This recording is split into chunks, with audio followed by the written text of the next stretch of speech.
final race. He's going to win. Mohamed Patel wins here. Other than Rd.10.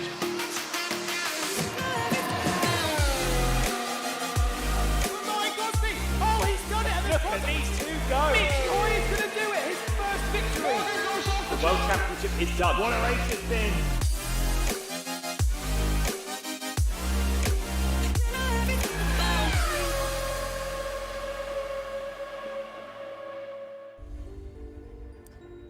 And so it all comes down to this. One final race to win it all to close out what has been an incredible race around the virtual planet.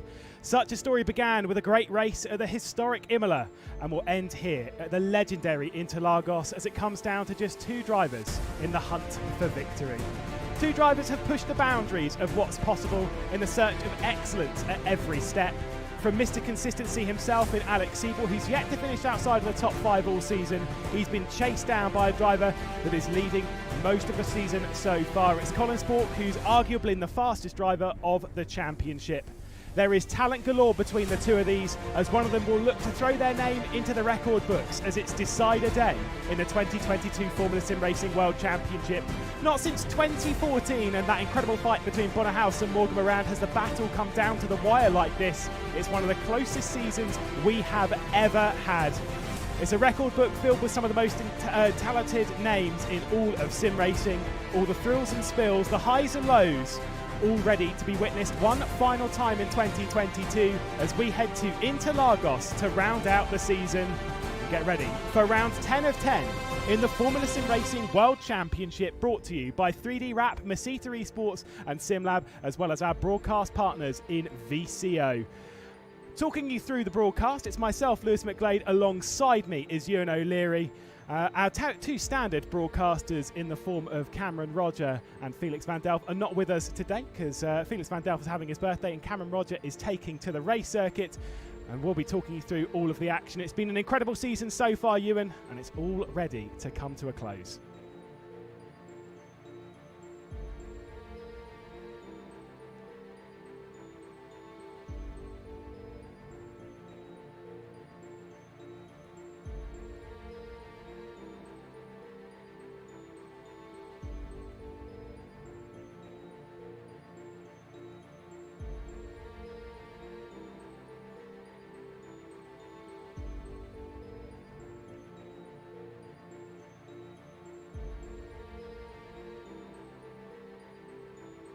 It's been an incredible season, hasn't it? With a couple of post-race penalties, it has swung the way that Alex Siebel has a 6-point lead heading into the season finale. Colin Spork just behind, but a couple of issues over the last few rounds from Colin Spork. I do apologise, by the way, because I know you can't hear Ewan O'Leary, so we'll bring him in now. That's entirely on me.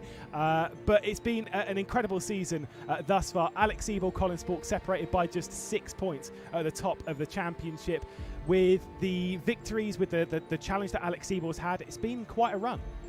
It has. It's been a really good run for Colin Spork. I mean, this race now is the only race we're going into all season with Spork not on top in the standings. I think he's led the whole way through from this point, from when he won the first race at Imola. So it really has been a remarkable season, and yeah, I don't think it's going to be the last time he's going to be involved in a championship fight, to be honest, in the World Championship.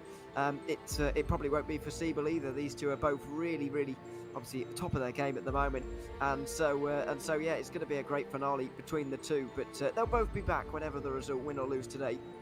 Well, we know what time it is. It's time to get into qualifying as we get ready for the final qualifying session of the season. And what a season it's been. What a qualifying session it'll be. This is about as important as it'll get you, and when it comes down to the final run into the checkered flag of the season, you want to start it from pole position. You want your championship rival behind you. There's a lot of pressure on the shoulders here of the likes of Colin Spork. Yeah, and it's not really one of those circuits where you can make up loads of positions on lap one, particularly through turn one, through the centre S for the first time, because it's not a long run up the hill towards that turn one, then the dive down the hill. And so you can't really get a good start and gain too many positions in that way. You just got to kind of fight for it the old-fashioned way, I suppose, and make your way through in that way. So this is going to be the most important qualifying session of the season, maybe apart from the Azur Grand Prix, of course. However, it's still, you don't want to be giving your championship rival a head start, as you say. Well, for the first couple of lap times set in this session, Stefan Ruot moving up onto provisional pole. Watch Colin Spork, though, across the line as Tom Oldermenga sets the fastest final sector. Jake Dennehan goes to the top of the session as he was doing through the practice. Matthew Williams goes up onto pole position, and Colin Spork just behind for now. Absolutely, and Matthew Williams, we thought, had his first podium in his career, actually, in that last race at Indianapolis, but unfortunately had that taken away from him post-race. He ended up 5th, and it promoted Siebel up a place here, so he's got a 6-point advantage over Spork now, as well as Spork's 1-position penalty himself. So there has been a couple of changes since we came off the air at the end of the USA Grand Prix. But either way, Matthew Williams showing that that pace has not gone away at all. Siebel, slightly worryingly for him, all the way down in 8th position at the moment with Spork. Once again, back on form in qualifying here. He's been a little bit off form in the last couple of qualifying sessions. However, he's back on it now. Well, we can see Michi Hoyer driving around, of course, the victor at the Brickyard. And what a sensational victory it was to march his way up. Of course, I did miss that round. But it was great to see Michi Hoyer back on the top step, reinvigorated in form heading into this final round of the season. It's great to see a driver coming on strong late in the season, especially with the experience that Michi Hoyer has. Yeah, absolutely. It's not been the season we've wanted, that he's wanted, and that's not the qualifying lap he's wanted either there. But yeah, maybe next year is his year. We keep saying this about Michi Hoyer, but he really hasn't had the season he wanted. Finally, maybe putting a little bit of a consolation win, if you like, to his tally, which is not bad, of course. However, he will have hoped for a bit more. Either way, he's got one more opportunity to maybe do something in this race here. He's not going to really set the world on fire with this qualifying lap, judging by the way he went up towards turn 10 there, and so it slots into only 20th place. But you can be sure there's going to be more lap times incoming from him a little bit later on this very short circuit, where it's not really an issue trying to get all 3 of your laps in. Yeah, you've not got the largest run around here. It is incredibly fast, but it's one of those sessions where we're going to see, one of the racetracks where we're going to see an awful lot of racing with push to pass, with DRS, and a track like this. That incredible run from Yunsao all the way up to the Stenerez. It's such a long run, all the way uphill. You're pushing into the slipstream all of the time. It's great for overtaking. It's great for racing. Maybe it's not actually the circuit that you want to have as a season finale when you're a driver, because it's kind of one of those ones where it's very, very stressful. It is stressful, but that's what makes it enjoyable for us, really, to go and watch, because it is so difficult for the drivers, and it is such an iconic venue to have a championship finale as well. I think if that actual run from Junção to the first corner here was a straight, then it would be regarded as one of the longest straights in motorsport. But the fact it's not or not straight doesn't crop up in people's mind quite so much. But you're right, it's going to be a big opportunity down towards turn 1, and so there's a lot of worry for those guys at the front, as we see Colin Spork's teammate Ruat going towards the line at the moment, and it looks like a good lap here. Second place, just 16 thousandths away from Matthew Williams, who still holds provisional pole. I mean, a great lap time. Got to be said. That was brilliant from Stefan Ruot. Like you said, just 16 thousandths of a second behind the pole sitter at the moment. And as we look at the driver that's led the championship for the longest period across the season, has led every single round so far in the 2022 season, with the exception of coming into this one, the exit of Indianapolis. That was where the issues arose. And Colin Spork coming up towards the line. He's had an iffy couple of rounds. Looks to bounce his way back to the top. Can he grab pole position here for the Brazilian Grand Prix? Comes across the line, improves only up into second, slots into that minuscule gap between Stefan Ruot and Matthew Williams. It is so close, and this is what you come to expect with qualifying around this circuit. It's a short lap around here, only just over a minute. There's not many places where you can make up time, and so half a second away will get you, miles away in the standings. 15th for Cosmo Prosciutto, all the way just half a second away. Dennis Jordan out there at the moment, 16th place, as we look at Cam Roger doing his traditional finale by actually driving in it and trying to finish it, but I doubt we'll see him at the end. We can see the legendary lap on board with Cameron Roger. He has had a few good rounds in Pro. Must be said he wasn't feeling the most confident coming into this, but in a season finale like this, you never know what is possibly going to happen, and so we'll give our plaudits out to Cameron Rogers. Did say again of our two standard broadcast directors, that's why it's been a fail so far in the afternoon. Our two standard broadcast directors, one being Cameron Rogers, who's behind the wheel, Felix van Delft as well, enjoying his birthday. So happy birthday to Felix, who will definitely be watching and drilling me about all the things that I make mistakes on this afternoon. Cameron Rogers will come up towards the line and will set his first lap time of the session, 1.7 seconds off of the pole. Yeah, it's not the lap he wanted, but he'll try and go a little bit quicker, a little bit later, hopefully, as we see Sander Callas trying to make his way out, and Dennis Jordan still trying to find his way around this circuit, really. He has been struggling so far. Nearly 6/10 of a second down. It's got him all the way down to 16th. And if ever there is a time where Alex Siebel needs him, it is right here today. Spork has got the teammate of Ruel right up there. Unicorns of Love support absolutely right there for him. And that's very helpful indeed to take points off Siebel if and when needed. Jordan needs to do the same for his teammate here, and at the moment needs a better qualifying to do so. Towards the line right now, and he's not really improved very much at all. It's still 16th place, and that, I think, is the end of his session, as we look at Siebel now getting himself ready to go for one more lap here. He's going to have to do it on his own. He's not going to get help from Dennis Jordan, his teammate. He's going to have to do it all by himself here, and that is a difficult task.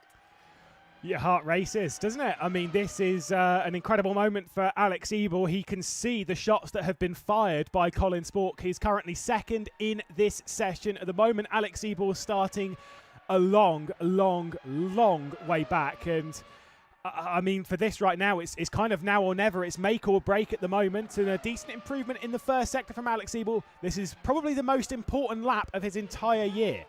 It absolutely is. There's no question about that. He cannot start this race down in 11th place with his rival up there in second. He will get absolutely rolled in this championship finale, and he'll be miles behind by the end. He needs to have a better qualifying than currently. It's a nice first sector from him, although it's only a personal best. It is still an improvement. What can he do for the middle sector? It's not fantastic, and there's not much chance to improve in the final sector either. Only the final corner, and unless he really messed up his final corner on the previous lap, then this is not going to be a big improvement for Alex Siebel, if it is an improvement at all. He goes over the line, and it is no improvement at all. That is an enormous blow in the 2022 Formula Sim Racing World Championship as we head into the final 20 seconds of this session. Wow, I mean, I don't even know what to say for Oracle Red Bull Racing eSports, who have had so much success this season, including winning the Teams Championship in the season. For them to be 11th and 16th in this session, that is a very bad step. Big moment there from Colin Spork, but look at the lap time coming in from Mitchie Hoyer right now. He's gone purple in the first sector. He's improving a bit in the second. Mitchie Hoyer obviously had some issues on his laps earlier on in the session. The checkered flag's out. Mitchie Hoyer's punching his way towards the line. He's currently in 21st, looking for a massive improvement at the moment. As he crosses the line, he goes all the way up, only to 12th actually. He lost a lot in the final sector. Yeah, he must have done, and it is still remarkable that he can be that close to pole and be so far down, as Colin Spork searches for pole here towards the line. Matthew Williams currently holds it, and Spork spins across the line. Won't be improving here. Blindneck doing a great final lap here as well for Edge Esports, over the line for him, but he doesn't improve with that final lap either. So that is your qualifying results. And it's a big story with Alex Siebel outside the top 10. And I think Adam Rainey just pushed him down a further position there to 12. I mean, a big moment in the season there. I don't know even really what to say. Incredible scenes there. And like I say, a big level of drama already to Alex Siebel, who, you're absolutely right, is down in 12th. Yeah, that is really damaging for him. I mean, he's going to need a fantastic race, because we know that Sport will have the help of his Unicorns of Love teammate right up there with him, who almost acts as rear guard for him. And so Siebel hasn't really got that, with Dennis Jordan way outside the top 15 as well. That is a real problem for him. But a lot of surprising and good performances from some of these guys in the top 10, not least Matthew Williams, of course, who takes his first World Championship pole position in only his second race. Yeah, had a penalty post-race. In the previous race of the season, Indianapolis stripped away a podium, which has actually given a bit of points advantage moreover to Alex Siebel. He'll take pole position ahead of Colin Spork. Stefan Ruot as well, with a super qualifying session for Unicorns of Love in second and third. Jan Grankvist and Jake Denahan, Sander Callas, Janis Brakshock, Noah Roivers, Zolkshuch and Maciej Mlinek rounding out the top 10. We'll see just where our championship rivals are. Of course, Alex Siebel in 12th position, his teammate down in 17th. Great qualifying from, like you say, Adam Rainey to have improved there at the final moments of the session. Now, we do have a little bit of a treat. Our very own Ed Hunter has prepared a bit of a video to explain what has been going on this season and why this championship battle has been so thrilling. We are ready once again to get a season underway in the Formula Sim Racing World Championship. It is go, and look at Colin Sport. Dennis Jordan with the defensive move, basically rolling as a roadblock into Tamburello, hanging the rear out. Look at that from Sport. Next target, Alex Siebel. Surely this one's going to be a little bit easier than Dennis Jordan, as there's no DRS. As Colin Sport will take the checkered flag first and win for Unicorns of Love. And that was probably one of the easiest moves that Alex Siebel's ever going to get, but he's got to hang on at T1. Sport's going to dive down the inside into turn 2 instead and try and take that position away, but Siebel just about does enough there. Alex Siebel, he's still going to come across the line in second, and it is an Oracle Red Bull Racing eSports 1-2. Colin Sport comes round the final corner to win his second race of the Formula Sim Racing World Championship. The two Red Bulls, 6th and 7th this time, going to be disappointed with that. It is his third of the season. Sport victorious again at the French Grand Prix. Fantastic recovery inside the top 5 from Alex Siebel. Here it is, battle for the race lead. Here's Spork on the back of Siebel. Colin Spork, he's just driven to perfection and completely dominates the Belgian Grand Prix here. Alex Siebel will take second position. As that's Colin Spork off the road, up through the S's, and there's contact behind. Outside lines, the Castian triangle, there's almost no space there. Siebel, he's going to have the straight line speed here. Sport won't give this up easily, but Siebel's going to race around the outside. He's going to take the lead on the very final lap. It's Alex Siebel who's going to take victory in the Japanese Grand Prix. And this should be a fairly easy move now from Alex Siebel, who's to the outside of Colin Sport. It's back-to-back race victories for Alex Siebel. Colin Sport will come across the line in 4th position. Alex Siebel will lead us from pole position. Colin Sport getting a decent launch. He has to back up a little bit. And there's Colin Sport to the inside, and he absolutely hammers Alex Siebel out of the way, and he commits to the inside. They're fully alongside. They're both in the barrier, and he flips Mitchy Hoyer around. It is a third race win of the season from Alex Siebel. The two rivals go side by side. Colin Sport on the inside, Alex Siebel on the outside line. He goes around to get the inside for the second part. The two make slight contact, but Alex Siebel makes his way through. And Siebel's into the wall, trying to get another couple of points as Alex Siebel takes the championship lead.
Wow, I mean, what a qualifying session that was. An incredible way to begin our final round. Lewis McGlade, Ewan O'Leary in the commentary booth for the evening. I can't wait for this race. Yeah, it's going to be a fantastic race. There's no doubt about that. And there's going to be drama within it as well. You might be thinking maybe that it's already done with Spork so far up the order and Siebel so far down. But you've got to remember how Alex Siebel races. And the statistic you brought up at the very start of this broadcast as well. Alex Siebel has yet to finish outside of the top 5 yet this season. And in his first 30 World Championship appearances, which he now has, after the Indianapolis race a few weeks ago, he's only finished outside of the top 10 once. That's an incredible record. And so Siebel is not to be counted out, especially since he has the championship lead. And not only that, it was in his in only his second race as well, if I remember correctly, in the Formula Sim Racing World Championship back in 2020. He's had an incredible record, hasn't he? Whilst we've spoken of the talent of Colin Sport and understand his ability, his skill, and what he has to prove, I don't really know the best way of putting it, but Colin Sport is a young driver with so much potential in the sim racing world. Alex Siebel, his experience is what's pushed him towards this world title. Is this his only opportunity? Will he get more? Who knows? Oh, yeah, it's difficult to say, isn't it? Because we were saying for year after year, especially after his debut year in 2020, that Siebel will be right there in 2021, and he'll be challenging. He was second, but he was nowhere near Jurnej Simicic. Will he get another chance? Not entirely sure. It's hard to know at this stage, really. But I think you're right. Certainly, Spork and his maybe lack of experience so far has really counted in the last 4 races, particularly because he's had penalties in 3 of them in those previous 4 races. Would that happen to a more experienced Colin Spork that we're going to see in 5 years' time? I would almost go out on a limb and say no already, because of the way he's developing already. Maybe has that held him back a little bit? Certainly, but he could still get the job done here nevertheless. And it is a remarkable achievement considering his age, and he would be the youngest world champion for over a decade. So he has got a lot resting on his shoulders in the next hour and a half. Yes, he does. Well, let's take a look at our starting order then for the final race of the season here in the Formula Sim Racing World Championship. That is not correct, so I will pull that one for a second. I don't quite know... I'm learning the buttons. It's fine. We'll try that once again. Matthew Williams starting from pole position with Colin Spork alongside in that front row. Stefan Ruolt and Jan Grankvist in 3rd and 4th. Jake Dennehan and Sandar Kallis will round up the top 6 with Janis Bakshok and Noah Roivers back for the Netrex P1 Sim Grand Prix team starting from 8th place. Behind them in 9th, just rounding out the top 10 is Zolt Schuch and then Maciej Mlinek for Edge eSports doing a little bit of assistance for the Netrex team this evening with Adam Rainey just pipping leader in the championship Alex Siebel with that 12th place finish in qualifying. Jan Wojnitzer and Michi Hoyer, Damian Skovron and Cosmo Pasciuto in 16th position for Royal Blue Racing, whilst his teammate starts on pole position. Cosmo Pasciuto's had a good day so far. We'll have to do a lot of work from this point to start from 16th. Dennis Jordan and Robin Panzar in 17th and 18th. Thomas Vack and Tom Stevens in the Super Venturi will roll off of 20th position, and a few more drivers left to go as we see Danny van der Neet, David Toth, Tom Oldermenger and Cameron Roger. You know what time it is? We've got to get into the race because we're about ready to go for the season finale, and you and I just don't know what to expect. No, I certainly don't know what to expect either. It's going to be very, very entertaining then. There's no doubt about that. There's going to be a lot of drama throughout the afternoon, and we're just going to have to see how it pans out. But we've not been in this position for 8 years, and who knows when it's going to come again next. So it's going to be very interesting to see what happens, and hopefully we'll just be able to enjoy a nice championship finale between these two great drivers. As you can see, the championship leader's previous results so far, only 5th position is his worst result, and that was quite a few races ago now. Yeah, he's had a really incredible run, but none more so than really this driver, Colin Spork, with 4 victories so far in the season, 6 podiums as well, to have scored 205 points. He comes into it 6 short of the championship leader. It's going to be a tough race, but Spork is starting from a better position of the championship rivals. What are we expecting in this one? Well, a very close fight is what we can expect, really. A lot of drama as well, I'm very sure. And who knows about in terms of the race win? There's a lot of drivers up towards the front, like the likes of Jan Grankvist, Jake Dennehan and Ruolt as well, for example, really up there in contention for this race win. Wow. Our final race of the season, 71 laps to go on to the board. Matthew Williams will start from pole position as we get ready to go racing one final time in the Formula Sim Racing World Championship. Can Colin Spork do it, or will it be Siebel? There was a better launch from Jake Dennehan from the 3rd row of the grid as he'll race his way. It's Colin Spork with the superior launch from the front row, though, as he gets to the inside, racing down into the first corner, going through the centre S. There's drama in the background, but Colin Spork is leading the way, and he's starting to charge off into the distance. Who was that? Who was sent out into the barrier? I think it might have been Stefan Ruolt. Oh, is there big drama? Was that Alex Siebel? Was it Dennis Jordan? I think it was Jordan. It was Dennis Jordan who went off. Siebel will be without a teammate through this race by the looks of things. Ruolt had a terrible start there, by the way, from 3rd place all the way now. It's looking like he's going to fall outside the top 10 here. I'm going to have to hold off Adam Rainey, and he will do up the hill now as well. But Colin Spork has had the dream start here. It's the 1st position, and this would force Alex Siebel to have to finish 2nd, which is a tall order at this stage, although it has been a very good start. Yeah, this is kind of the thing when it comes to the championship. If Alex Siebel finishes in 2nd, no matter what Colin Spork does, fastest laps, pole positions, whatever, it doesn't matter because there's no points for any of that. The point swing would mean that Alex Siebel would win the World Championship by just a single point. He's got a lot of work to do. He's currently in 8th position, as you can see. Colin Spork, though, is leading the way, but he's going to come under pressure here from Matthew Williams as we complete the first lap here at Interlagos, the Brazilian Grand Prix, and our season finale in the Formula Sim Racing World Championship. Matthew Williams, he doesn't care about the World Championship. He only cares about victory here this afternoon. Absolutely, and he cares about getting a podium as well, I suppose, because he's not had one yet. He had that one taken away from him at the US Grand Prix, and so, you know, he wanted to get his first podium here in the World Championship in only his second race. He's going to apply the pressure to Spork from right from lap 1 right till the very end of this race. You can be sure the two of them do seem very well matched, though, as does the whole top 10, really, with the way the pace is and how what we saw in qualifying. It was so close, and that's coming true in the race again as well. Yeah, we will take a look at some of the replays of the race start in a few moments. We'll keep our eyes on all of the racing action that we've got going on. Stefan Ruot was trying to march his way back up the order at the moment. You can see he's on the rear end of Michi Hoyer. He's having a couple of scrambly moments at the moment. The Indianapolis race winner, that was Adam Rainey trying to get around the outside. He hooks it back up, though, and clips the apex just a little bit coming through Pico de Pato. But that was a bit of a moment from Adam Rainey, trying to get a little bit racy on the rear end of what is essentially one of his sister teammates.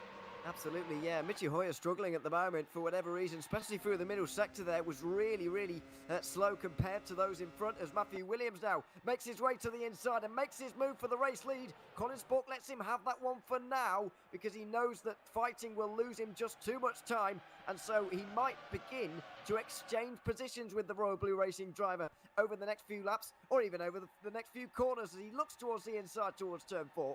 I think the most important thing, though, for Colin Spork right now is to not lose too much time. He can't afford to battle Matthew Williams. Matthew Williams is plenty fast enough. The more they battle, though, the more they bring the train in behind the likes of Jan Grankvist, Jake Dennehan, Sander Callas, Noah Roivers, Brackjock, and most importantly for Colin Spork, Alex Siebel as well. That is the really important thing right now. He cannot afford to allow the German to climb his way up the order whilst he has his own aspirations of winning the race. Absolutely, he's got to. It's just all about fighting for yourself almost at this point. Everyone's so close that there's little that those around you can do at this point. I feel like Matthew Williams, though, is going to come under a lot of pressure down towards turn number 1 here from Colin Spork, who's very close again. You can see him trying to weave around these corners at the moment to try and break the slipstream, and it's not going to do anything, especially with the DRS that Spork should have, although he's not using at the moment. Down the inside he goes, and he's going to stay behind for the moment. I wonder if that was an intentional thing to stay behind just at this moment. Looked tactical to me. Gotta say, I think, you know, he didn't want to use the DRS there. Whether he wants to use it now into the second DRS zone, we'll see if it pops up. The answer is no. You can see Grankvist and Dennehan use it in the background. That tells me that Colin Spork has no ideas of overtaking Matthew Williams right now. He is more than happy to sit in second position and let Matthew Williams do what he's going to do, because you can see there, did you see that? The train's starting to split away as we look back to Janis Brackjock. There's a bit of a gap on the way back to Alex Siebel now. The top 7 are starting to clear away. Yeah, Siebel's beginning to lose the train ever so slightly. I don't know if that's because he's just saving tyres a bit more than those guys in front, or whether he just hasn't got the pace at this moment. However, it really might not be good news for Siebel. Hoyer's managed to get away a little bit from the likes of Rainey and Ruot as well, by the way, which is good news for Hoyer because he was really struggling in the opening moments of the race. However, yeah, it's not good news for Siebel. The gap now 1.2, 1.3 seconds to this group now, which is only seemingly getting quicker at this stage. Yeah, we'll see. Into the pit lane straight away, Jake Dennehan. I wonder if that was because of a penalty. Either way, Jake Dennehan has come straight into the pit lane, relinquishing his position inside the top 10. Colin Spork, meanwhile, has actually battled and retaken the race lead, so he is fighting for it this afternoon. He's waited a little bit in this race. Matthew Williams going to look to fight back as well. Is he going to be able to do so? Coming down into T4, he's going to look to the inside. He's going to commit it onto the brakes. This is going to cost him a bit of time as Matthew Williams sends it in a little bit too deep, but he does give plenty of room to Colin Spork on the outside. Colin Spork is battling for a world championship here. He doesn't really need to get into fisticuffs with this battle. Not really for the moment. He just needs to kind of stay up front, really, and stay out of trouble, which does kind of mean not really getting into these kind of battles, I suppose. But for the moment, he is doing so. Grankvist and Williams are both just searching for a race win themselves here, so you can't really blame them for getting involved, of course. But Spork maybe could do with just hanging back for the moment and staying a little bit calmer at this stage, although fighting for the race win is going to be very, very important for Spork, because even that might not be enough for him. Well, here we go again. Colin Spork going to look to attack for the race lead. Is he going to do it on this lap? He tried in the previous one as the slipstream fest begins on the race down towards the centre S. He looks to the inside of Matthew Williams. He's going to continue this fight, and Unicorns of Love going to look to battle their way back into the race lead. DRS being used, push to pass a little bit being used as well, and Colin Spork retakes over the race lead while Sander Callas takes over third position as well from Jan Grankvist. A couple of switches here inside the top 5 as we race our way once again. The 6th lap of the race. A bit of a wide run there in the background, though. That was from Noah Roivers, who just pushed it out a little bit wide, coming through the third corner of the racetrack on the race down towards T4. Yeah, just trying to keep it on the road, I suppose, at that moment. But just hanging where he is at the moment is Roybers, kind of playing very calm. As Cam Rogers made his way up to 15th place, which is a good start from him. We'll see how long it lasts, though. To be honest, sorry, Cam. That is brutal. Sorry, but I'm just trying to be honest. But Danny van der Neek just trying to displace him at the moment, or struggling to do so. His teammate Adam Rainey just on the fringes of the top 10 is trying to just recover from the very poor start that he had, all the way from third, way outside the top 10 by the end of lap 1. Yeah, indeed. Like I said, there's plenty of battles up and down this order, and there will be all the way throughout the afternoon, but we can't take our eyes off what is happening at the front. So Colin Sport completes a lap as the leader of the race once again, as he heads to the place that he's known quite a lot in the season after the amount of victories that he's taken so far in 2022, but he's under a lot of pressure right now. Matthew Williams is giving him a good run for his money right now. Kind of makes you wonder, if Matthew Williams did the full season, where would we expect the Royal Blue Racing driver? It does make you wonder about that. He only did about half of the pro season. It was involved as a championship contender for some of that. Towards the end, he started to get a little bit closer. In the end, didn't do enough races really to get involved. However, yeah, he is a really strong driver. But, I mean, coming under pressure at the moment, Colin Sport, he sort of is, but also, just look at the gap that's opening up between Williams and Callis at the moment. I know there was a fight recently between Callis and Gragvist where Santa Callis made his way through. However, that gap just is opening up a few car lengths at the moment, and I think Spock is going to be more worried about that than where he is in position 1 or 2. Yeah, like I say, it's. I mean, the important thing is if they finish as they are, then Spork does win the championship by a fairly comfortable margin of 10 points. 235 will go to him, 225 to Alex Siebel. The real thing, though, is that even if he finishes in second right now, he'll still win the championship, only by 5 points, mind. The problem is that Colin Sport doesn't have that much to gain in this race ahead. Well, he has nothing to gain in this race from ahead from his current perspective because he's leading. Meanwhile, Alex Siebel has a lot more potential to gain. And also, I don't know about you, is he pushing super hard at the moment? And that sounds crazy, but we know what they're like on strategy. Are they trying to do something strategically this afternoon? Because it is quite hot out there. Yeah, it's possible. I do wonder that Siebel may not be pushing the whole way at this stage. He's got Hoyer kind of backing him up behind as well. Not really wishing to go through, but you wouldn't expect that really from Hoyer at this stage. So that's not too much of a worry for Siebel. I do just wonder whether he is at 100% at the moment, whether he's holding something back. But then again, I don't know if they would risk an alternate strategy at a race like this. Would it not be safer and more secure, especially as championship leader coming in, to actually go for the normal strategy here and just almost tail Spork the whole way through the race? I know it's obviously different now because Spork is far ahead of him at this stage, 4 seconds and quite a few positions up the road at this stage, so he can't quite follow his every move. However, I still do think that the recognised strategy would be a better one to go for, a safer one maybe.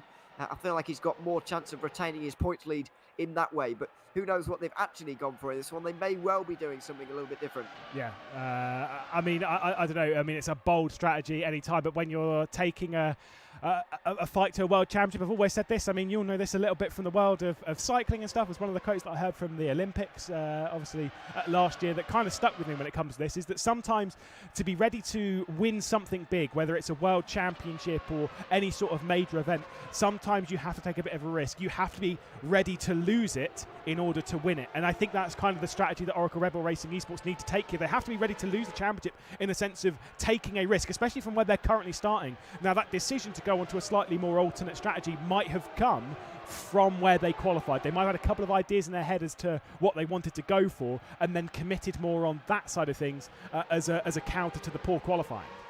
But this is true. However, I don't feel like that applies quite as strongly when you are already in the championship lead. I don't feel like coming. Obviously we've got to put qualifying out of our minds for this. You've got to think about what they were thinking going into this race here, as Matthew Williams looks but doesn't go for it into turn 1. Siebel would have known I'm 6 points in front. If I qualify well, I can shadow Spork to the line and it will be fine, because if I finish 1 place behind him, no matter where we are in the field, if I come in 1 place behind Spork, then it is absolutely fine. Obviously, after qualifying, this is a different discussion now, because he can't simply follow his rival all the way to the line like he maybe would have wanted to. I understand it's kind of negative racing and borderline boring, but that might be that if you're in a championship fight and you're about to win a world championship, you don't care. So, you know, while he can't do that anymore, yeah, I don't know if really taking a risk is the best idea. However, they may well just decide to do it, because as you say, they might well just have to risk losing it all to try and win this title. From the current positions they're in, I almost don't see another option. They're still 1 second off the rear end of Janis Bakshok is Alex Siebel, whilst his teammate in Dennis Jordan is down in 23rd. We also have the retirement from Zoltschuk, who had the off down through the first corner also. So there's been a fair amount of drama in the opening 10 laps of the race, and there's still plenty more drama to come, I have no doubt, over the next 61. What are we doing on strategy? Are we 2-stopping? Hey, is anyone 3-stopping this race? You can see Adam Rainey already trying to break the slipstream ahead of Robin Panzar, who's trying to challenge his way to get inside the top 10, the final position of the top 10 being battled over here. Yeah, and we've already seen the first scheduled pit stop of the day as well for Jan Vodnica and Cam Roger, both into the pit lane here after only 10 laps. So the games have certainly started to be played down in the pit lane at the moment.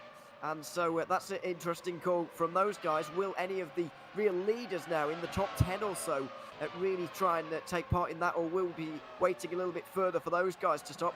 I do feel like we'll be waiting a bit longer, because if you pit from the front, you're going to end up in traffic. But the likes of Vodnica and Roger at the moment have come out in clean air, which is ideal for them. Yeah, I mean, like I say, taking a pit stop this early, you're doing something super, super aggressive. Only 10 laps in, you're obviously getting off the soft tyre. It is quite hot out there, so maybe the soft tyre is overheating a little bit. I'd still suggest that the top lot in the race, the top lot in the championship, they've got to be going to the likes of lap 20, 25 at a bare minimum at the moment, as Matthew Williams is closing in to try and find his way past Colin Spork and doesn't do so on this occasion. Behind that, of course, we'll look at his championship rivals in the form of Alex Siebel and Michi Hoyer's not a championship rival, but I do have to give you an update on Michi Hoyer. Heart rate, you know, he loves to put it on the stream, 188. That is pretty stonking. Maybe he's quite unfit. I wouldn't like to comment on the state of Michi Hoyer's fitness, to be honest, but yeah, it's these situations are nerve-wracking. There's no doubt about that. No matter whether you're involved in the championship fight we've got today or not, going through lap 1 particularly is a really precarious operation. And so it does make you quite a bit nervous. And Michi Hoyer was actually involved or kind of around all of the incidents. Just behind him was Dennis Jordan flying off the road. All sorts of stuff was happening down towards the first couple of laps. As we see what happened to Zooks, it was certainly a big incident, and here it is. Yeah, we'll see straight down the inside. So we've got a little bit of contact with Stefan Ruot, and then is just sent straight out into the barrier. That is suboptimal, if ever I've seen it. Yeah, not ideal. Bit weird contact and whatever, but it's ended up in the wall for him, I'm afraid, and a lot of damage to that car. His first retirement from this race already. We did also see Scrovon and Jordan involved in that incident. Malinek may have been as well in the incident that happened through turn 3. But yeah, thankfully Zooks didn't actually collect anyone else with him, which was highly likely given where he was in the field. Yeah, indeed. Well, here comes the slipstream once again from Matthew Williams. I don't think there's going to be any major switches at the moment. The top 4 are making a little bit of a gap here. Spork, Williams, Callas and Grankvist pulling out a fair margin of around a second and a bit back to the battling Janis Bakshok and Noah Roivers. Alex Siebel closing in on the 2 of those, looking to continue his streak of top 5s, which, by the way, would be a fantastic result if he could do that. I know, obviously, it wouldn't be good enough for the World Championship, but, I mean, how impressive would that be? Yeah, it's really an impressive result from him. We were talking about his record earlier on in the season. He had a similar record going until the Japanese Grand Prix that we had a couple of months ago now. And yeah, it's really impressive indeed in a field like this to be so consistently up the front of the field, because it's not likely that these guys will finish in 10th place on merit or something like that. It's more likely that they'll get involved in an incident, they'll get something wrong, they'll go off the road, and you'll end up DNFing or something. And the fact that these guys have avoided doing that throughout the entirety of the season so far is very impressive indeed. And we've got to give credit to Spork as well for not finishing outside the top 10 all season and only being outside the top 5 twice. You know, his record, is not exactly bad. No, it certainly isn't. You can see there, if things finish as it stands, Colin Spork will win the championship by 10 points at the moment, just ahead of Alex Siebel. I think that is going to change an awful lot, though, over the next, let's say, hour or so. It's quite incredible that in an hour, will be crowning a new Formula Sim Racing World Championship. It's a rare experience to have a battle at the top of the ladder in the World Championship, coming down to the final round. We've only had it a few times in the past, the most recent being in 2014 with that, I mean, truly excellent battle between Bonnehaus and Morgan Morand. Obviously came down to that final race at COTA, the first season it was ever on rFactor 2, and the battle being decided essentially by a pit lane blunder. We'll keep our fingers crossed that that's not how things are going to go this afternoon, although I will say in the early stages of that race it was looking very, very good for one driver who didn't end up winning the championship. Sander Callis is into the pit lane though. He bites early. He does indeed, wanting to get out of the traffic a little bit here and maybe try and make up some positions that way, as Roybers and Hoyer also in as well. So what are these guys going to go on to at this stage? It's been softs everywhere up towards the front at the start of this race. It's going to be softs again for Callis. From the looks of things, he's going to get out just in front of Ruout as well, who follows them in. Lots of pit stops starting to happen Hoyer missed it at this stage in the race now. I'm absolutely sure. Yeah, Hoyer definitely missed it. We can kind of go back to him here. You can see and he's missed it again. Oh my goodness, what a calamitous pit stop from Mitchie Hoyer, the race winner at the Brickyard. With an an issue like that, he ain't winning today. No, absolutely not. He'll be outside the top 10 pretty comfortably when this all shakes out, as there's a whole mix of mediums and softs going on now, with Roybers and Callis putting on mediums. So I was wrong initially. Then there was Pursuito also on the mediums. However, Ruout has gone for the softs again, looking to make up some positions. Rainey as well with some softs. So it is a real mixed bag at this moment in the day, and we'll see how the guys really up now react. Do Spork, Williams or Grankvist or any of these guys kind of bite through this? And they do indeed. Spork following or leading Williams in, I should say. Yeah, tight battle into the pit lane. Janis Brax, of course, are coming in. Importantly, though, Alex Siebel is going to stay out on the track, so he's going to take over second position at the moment. Now, obviously, a reminder, contact is on in the pit lane, so they've got to be careful. They've got to make sure that they're hitting their marks correctly, that they're not making any silly mistakes. As we can see Matthew Williams there up and onto the jack. Same with Colin Spork, who'll leave ahead, just alongside, so ahead now of Matthew Williams on the medium tyres also.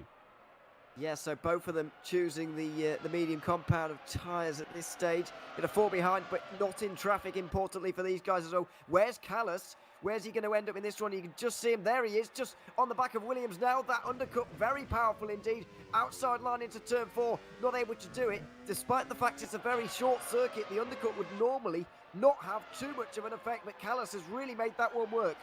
Tom Stevens for Super Venturi having a bit of a moment coming through 4 and 5, so getting well out of the way. I mean, to be fair, respect to him, he's getting out of the way of the leaders that are battling. I think it was more of a mistake rather than trying to jump ship, but to be perfectly honest, when you've got the leaders not only battling for the championship but for the race win anyway, you don't really want to get in their way and trip them over. I think that's very important to kind of sometimes sidestep a bit.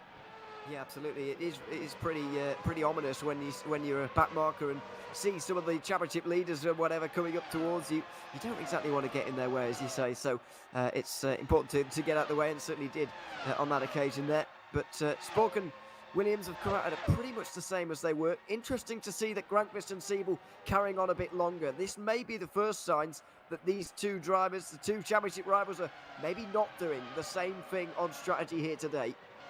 A couple of NetRex Grand Prix drivers, one being for the P1 Sim Grand Prix team and the other one being for the NetRex Grand Prix team. Obviously, sister team, but still coming from the same camp, battling it out here. Adam Rainey versus Jan Vojnitz. Adam Rainey trying to get back inside the top 10, of course. He's had a few top 10s this season, has Rainey, including that 5th place finish a few rounds ago. Looking to kind of refine some of that form, but you can see, like you said before, going slightly more aggressive on strategy, taking the soft. Interesting to see how that one's going to work out, as we've got quite a few drivers getting quite close in the battles, including Colin Spork trying to get around the outside of Tom Oldenmenger, coming into Pico de Pato. What a fantastic move. Of course, I know it's the old tyres from from Tom Oldenmenger, but super move. Yeah, really nice move, and Matthew Williams is going to follow through into Zheng Zhao as well. So that's and following straight through Sander Callis, who might have a chance of getting up into 5th here, and Williams knows it, immediately getting onto the push to pass, and might have saved himself with that. Let's see as they go down towards turn 1 at the moment. He's going to get the help of Spork in slipstream as well, but it might not matter. Callis right round the outside. Brakes later, too late, very nearly into the back of Spork. He goes miles off, and Braxock's going to be onto this as well. It looks like Callis actually went for a half spin as well. Yeah, there he is. You can see having a bit of a moment, dropping back behind Noah Roivers also.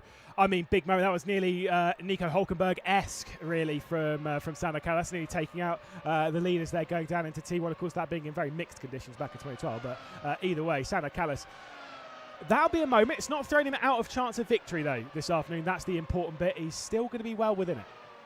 Yeah, certainly. I think we've got to once again watch out for Jonas Braksuk. Is today the day, we say every week? Well, maybe, because he's on the softs at the moment. He's going to be catching these two and might well get in front of them as well before they really start to die out, which they will do, of course, before the medium compound of tyres. So, yeah, what role does he have to play in this race here today? It's pretty unclear for the moment, but he is certainly within a chance of yet another podium. Yeah, whilst Alex Siebel continues to lead the race here, you can see taking over in the Oracle Red Bull Racing eSports machine. He leads from Robin Panzer, the two of them yet to stop, as we'll head back to the battle for third position at the moment. Spork and Williams very tight in the action, half a second between the two of them. I get the feeling these two are going to be very tight all the way through the afternoon. Yeah, I mean, Williams was following Spork straight into the pit lane. They even touched the back of him as well, slowing down for the actual line there. And so, those two are going to just be shadowing each other, really, as Granqvist now just finally come into the pit lane and gets through on Sander Kallas immediately on the exit. So he's up to 7th place now, with still Siebel and Panzer to come into the pit lane. But you've got to think about the amount of time that Alex Siebel is now losing with this overcut. 11 seconds now to Colin Spork. That's a lot less than it was when they came out of the pit lane, there's no doubt about that. However, it will be a gap that rises and falls throughout the day, because let's not forget, when Siebel eventually does come in, he will have newer tyres than those guys who are out there right now, as we see what happened to Kallas in the end. Oh, you're absolutely right. Whoa, that was a big spin, nearly into the side of Jonas Braksuk. Very good avoidance. I mean, that was lucky, it must be said. It certainly was, but as you say, great avoidance from Braksuk. Just gets onto the grass here and still turning, still trying to get the power down, you can be sure as well. Eventually he just recover without too much time loss there. However, he's still lost time, which is not a good thing. So at least he's got all of the bodywork still attached and everything, and at least nobody hit him as well. However, he has still lost a lot of time there, as we see even Robin Panzer now getting caught by those guys behind, the likes of Spork leading the line at the moment. Yes, like I say, they're staying out, they're going long. Are they taking a risk? Are they doing something? Danny van der Neet has added himself to the retirement list, by the way, in the last few minutes. But like I say, these two, they're trying something different on strategy. They're going the distance as Tom Stevens comes into the pit lane, I think for the second time this afternoon. But either way, I mean, is this a risky strategy, or is this kind of... I never really know, but the thing is there's inherent risk in both styles of strategy. The ones that Alex Siebel's taking is now coming into the pit lanes. Robin Panzar's going to take over the lead of the final round of the season at the moment before he comes into the pit lane, as he's got his teammate Tom Oldenburg coming into the pit lane, I think it was. Was it Scovron? It's Panzer in the background there. Panzer. From second place. But yeah, I mean, it's a question, is it really, is it a risky strategy from Siebel, or is it the only option he had? It's hard to know, really. The difficulty for him is he's going to end up in so much traffic. Adam Rainey's train is going to be just in front of him here, and that is a nightmare for the championship leader here. He cannot afford that, and he's not exactly waiting around on the exit of this lane either. Pushes absolutely as hard as possible. He's out the pit lane now, but look at that. 5 cars right in front, and one of Colin Spork's teammates. It's a nightmare for Siebel.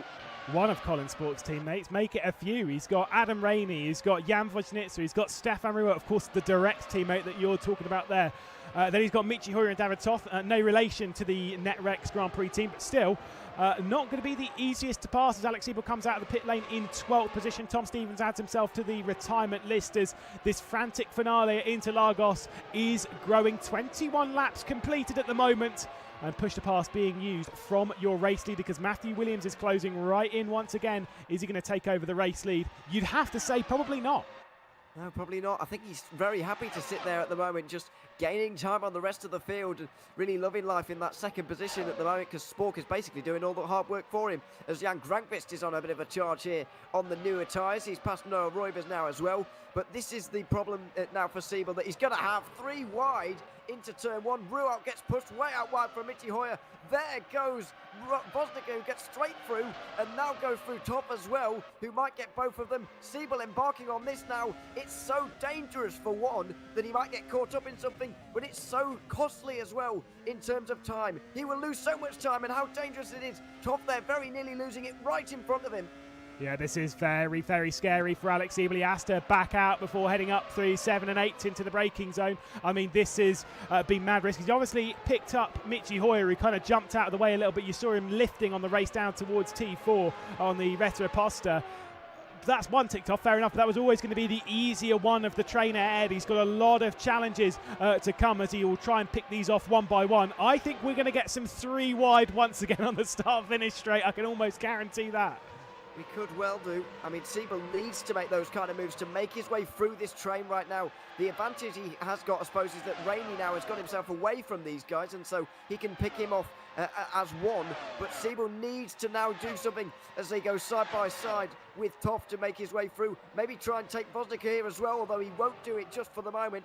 The two of these guys are going to stay in front of him for yet another lap. But this is the difference between Siebel and Spork here. Spork was able to use his newer tyres in clean air to make good lap time. Siebel has had to use it to overtake cars, and it's not the greatest thing. He's down the inside now at turn 4 though, and he makes up another place. Yeah, he's making his progress again, one at a time. He's so experienced right now, but the push to pass is being used from Jan Vojnitzer. He's going to try and get back to the inside of Alex Siebel, whilst he's just trying to essentially help out the Netrex Grand Prix team here, Will Jan Vojnitzer, and kind of rightfully so. You understand that's how it's going to go. Nothing dirty, nothing bad about it, but he's going to fight the likes of Alex Siebel harder than he would the likes of Stefan Ruhr, of Adam Rainey, of those that are in that cluster with them. So for Alex Siebel, that was a very, very important move. And you're quite right, now the two ahead are kind of a little bit more separated. He can pick them off one by one without losing as much time, without having to lift for the gaggle that are tight ahead.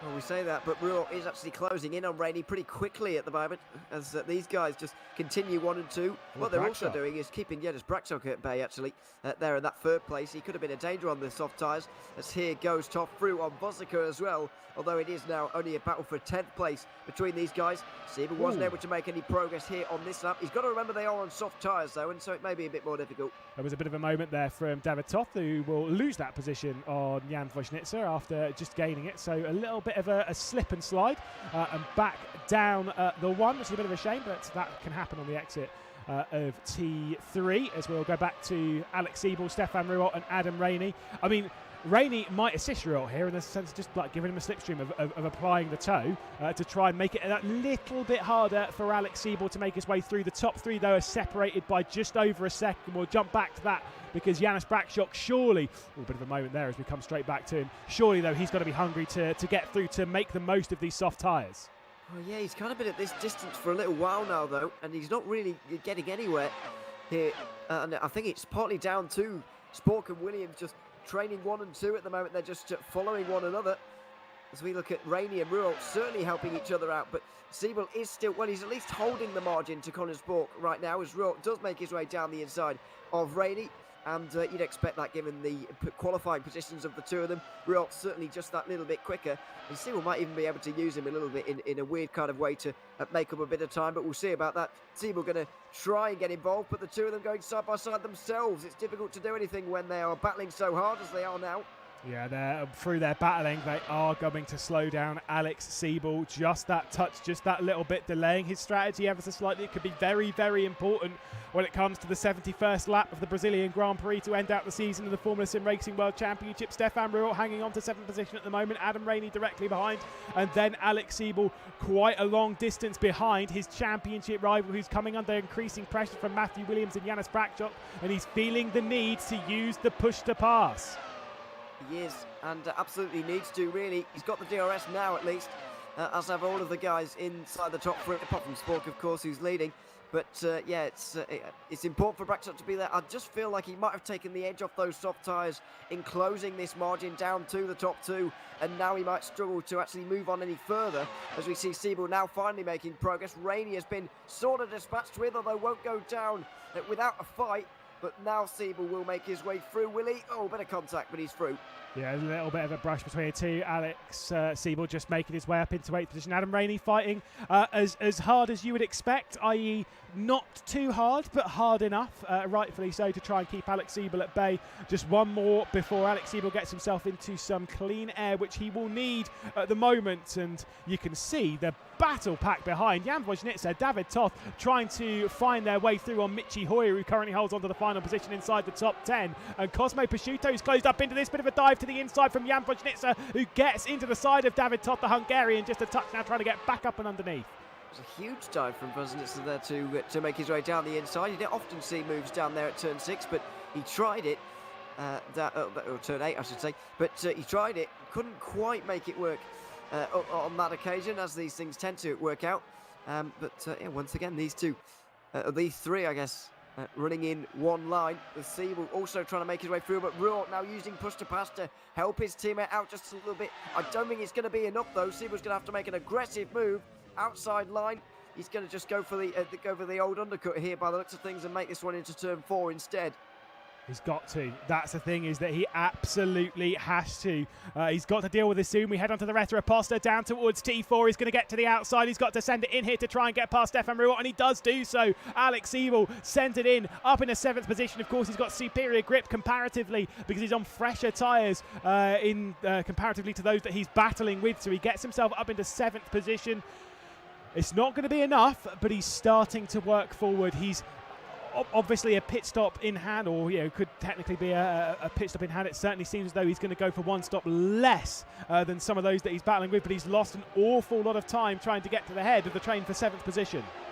He is making a slightly hard work of this, really, but he's lost about a second in all of that battling, which is the real problem here to the likes of Colin Spork and Matthew Williams, as Michi Hoyer now really is at the front of a huge train here with the likes of Top, Wojnitzer, Prosciutto and Panzer all in a train here. Colin Spork finally loses the lead and very much doesn't want to give it up. Had a big slide through turn 3, and once again he really does want to lead this race. Almost went for it again there immediately.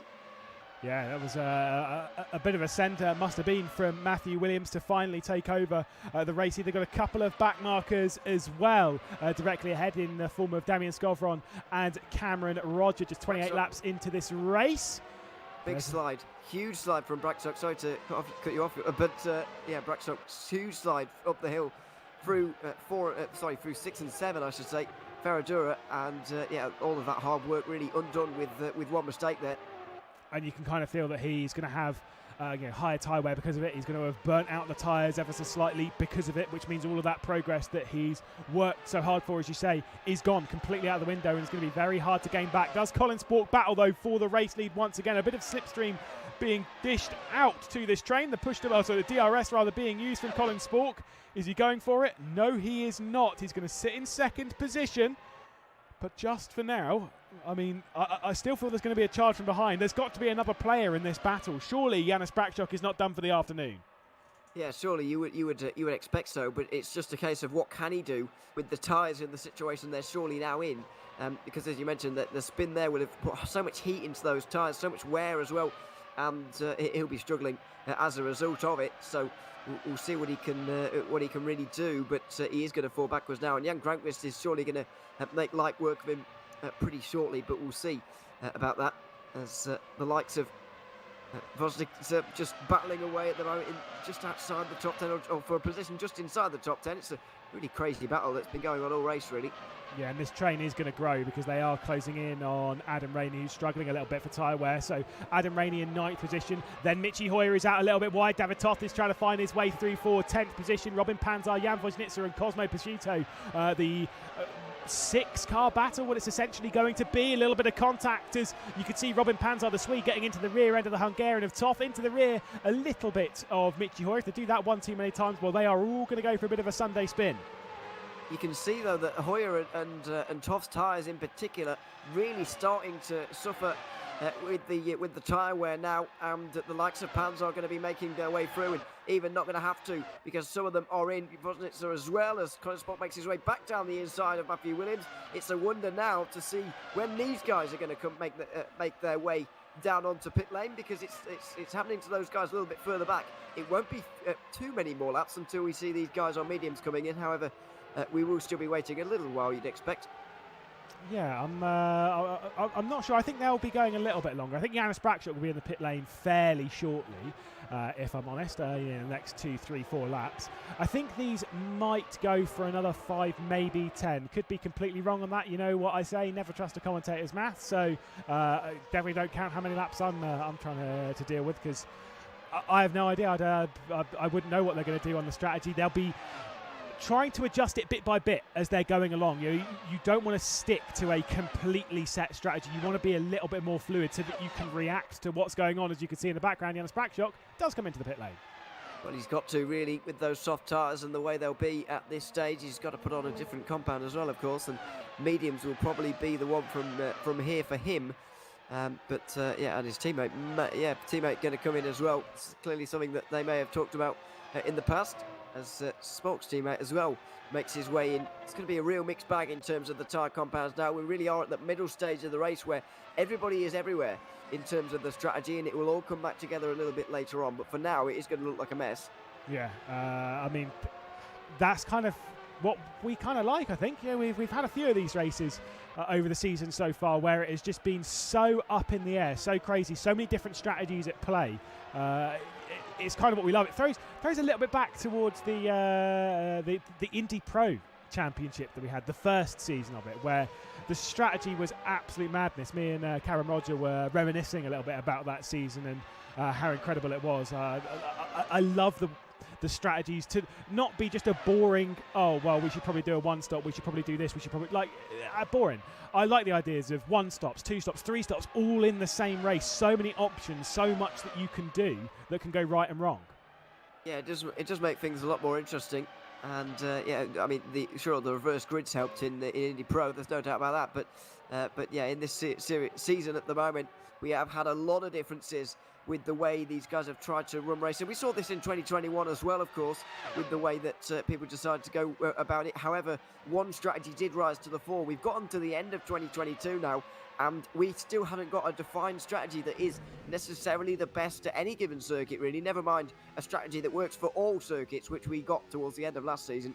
Yeah, the only one that really clicked with it properly at the start of last season was Michi Hoyer, who of course started out the season in fantastic form, really clicked with how the strategy worked. Like say, I like the fact that we've not really had a consistent meta, so to speak, a consistent strategy. It's just a bit of side-by-side heading through 6 and 7. Super stuff there from Tomasz Vak and Tom Oldenmenger as the switch of position goes the way of the TR powered by Geeks Energy car of Tomasz Vak.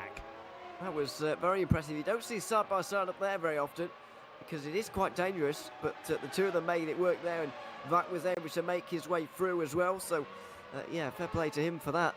And he's up to 11th position at the moment, but these are the guys who are really going to struggle to even finish inside the top 10 at this stage.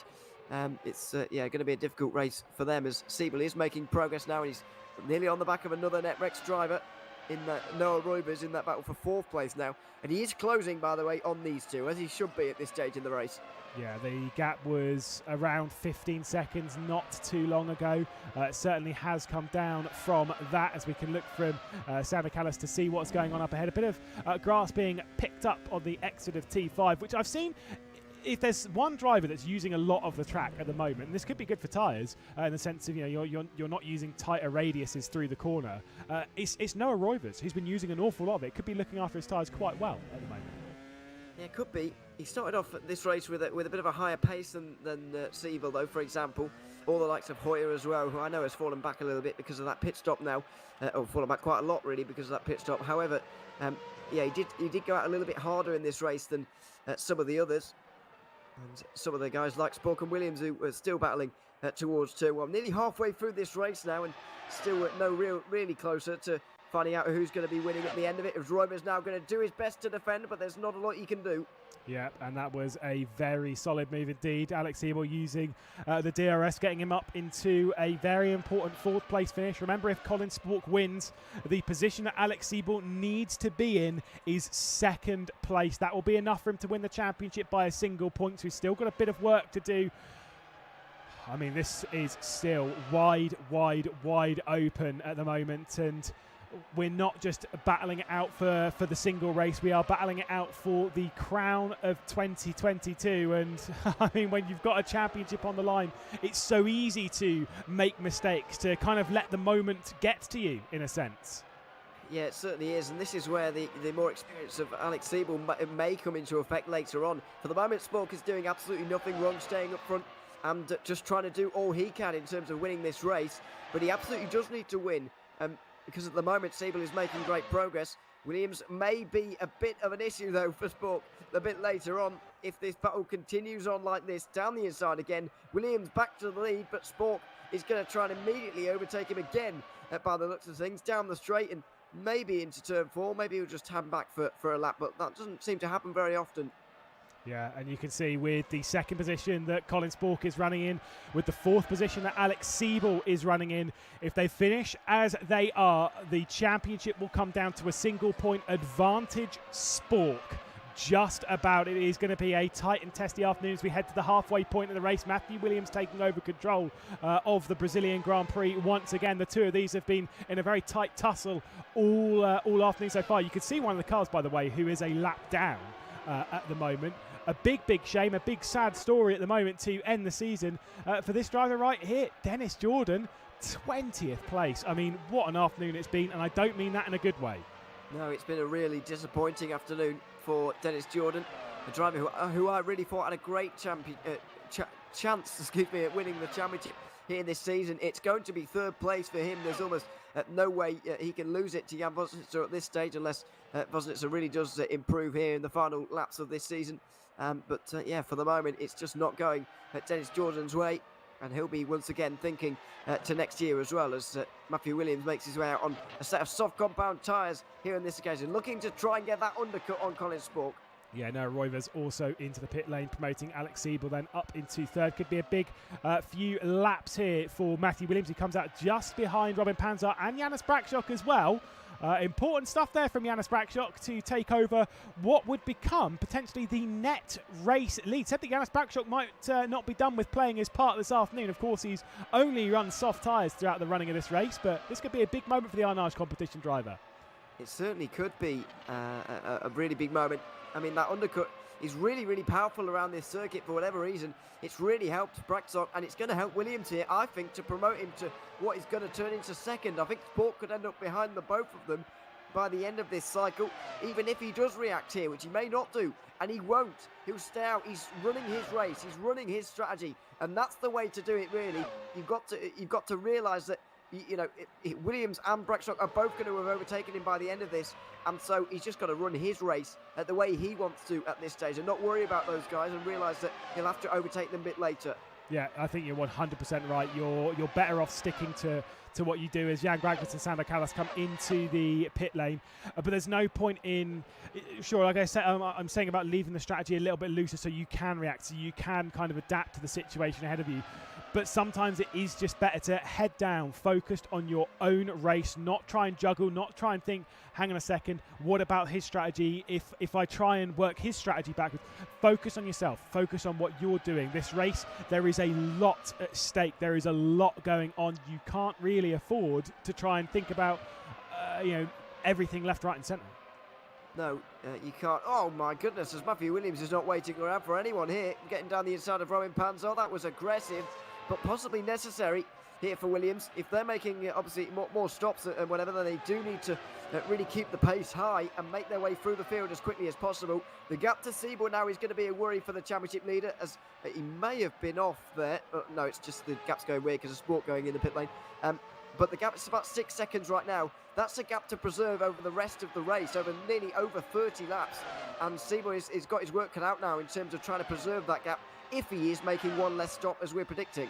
Look at the gap that Matthew Williams already has pulled out on Janis Brakshock. He's trying to get around the outside of, there's going to be a bit of a spin here. Robin Panzer might well go for it. He's going to catch it though. What a super catch from Robin Panzer. A little bit of contact between himself and Janis Brakshock. I'd have to say that Robin Panzer was potentially driving in a little bit too deep there. And you can see who comes out behind all of that. Colin Spork down to 5th position, but importantly behind not only Matthew Williams but Janis Brakshock as well. The undercut looks very, very powerful.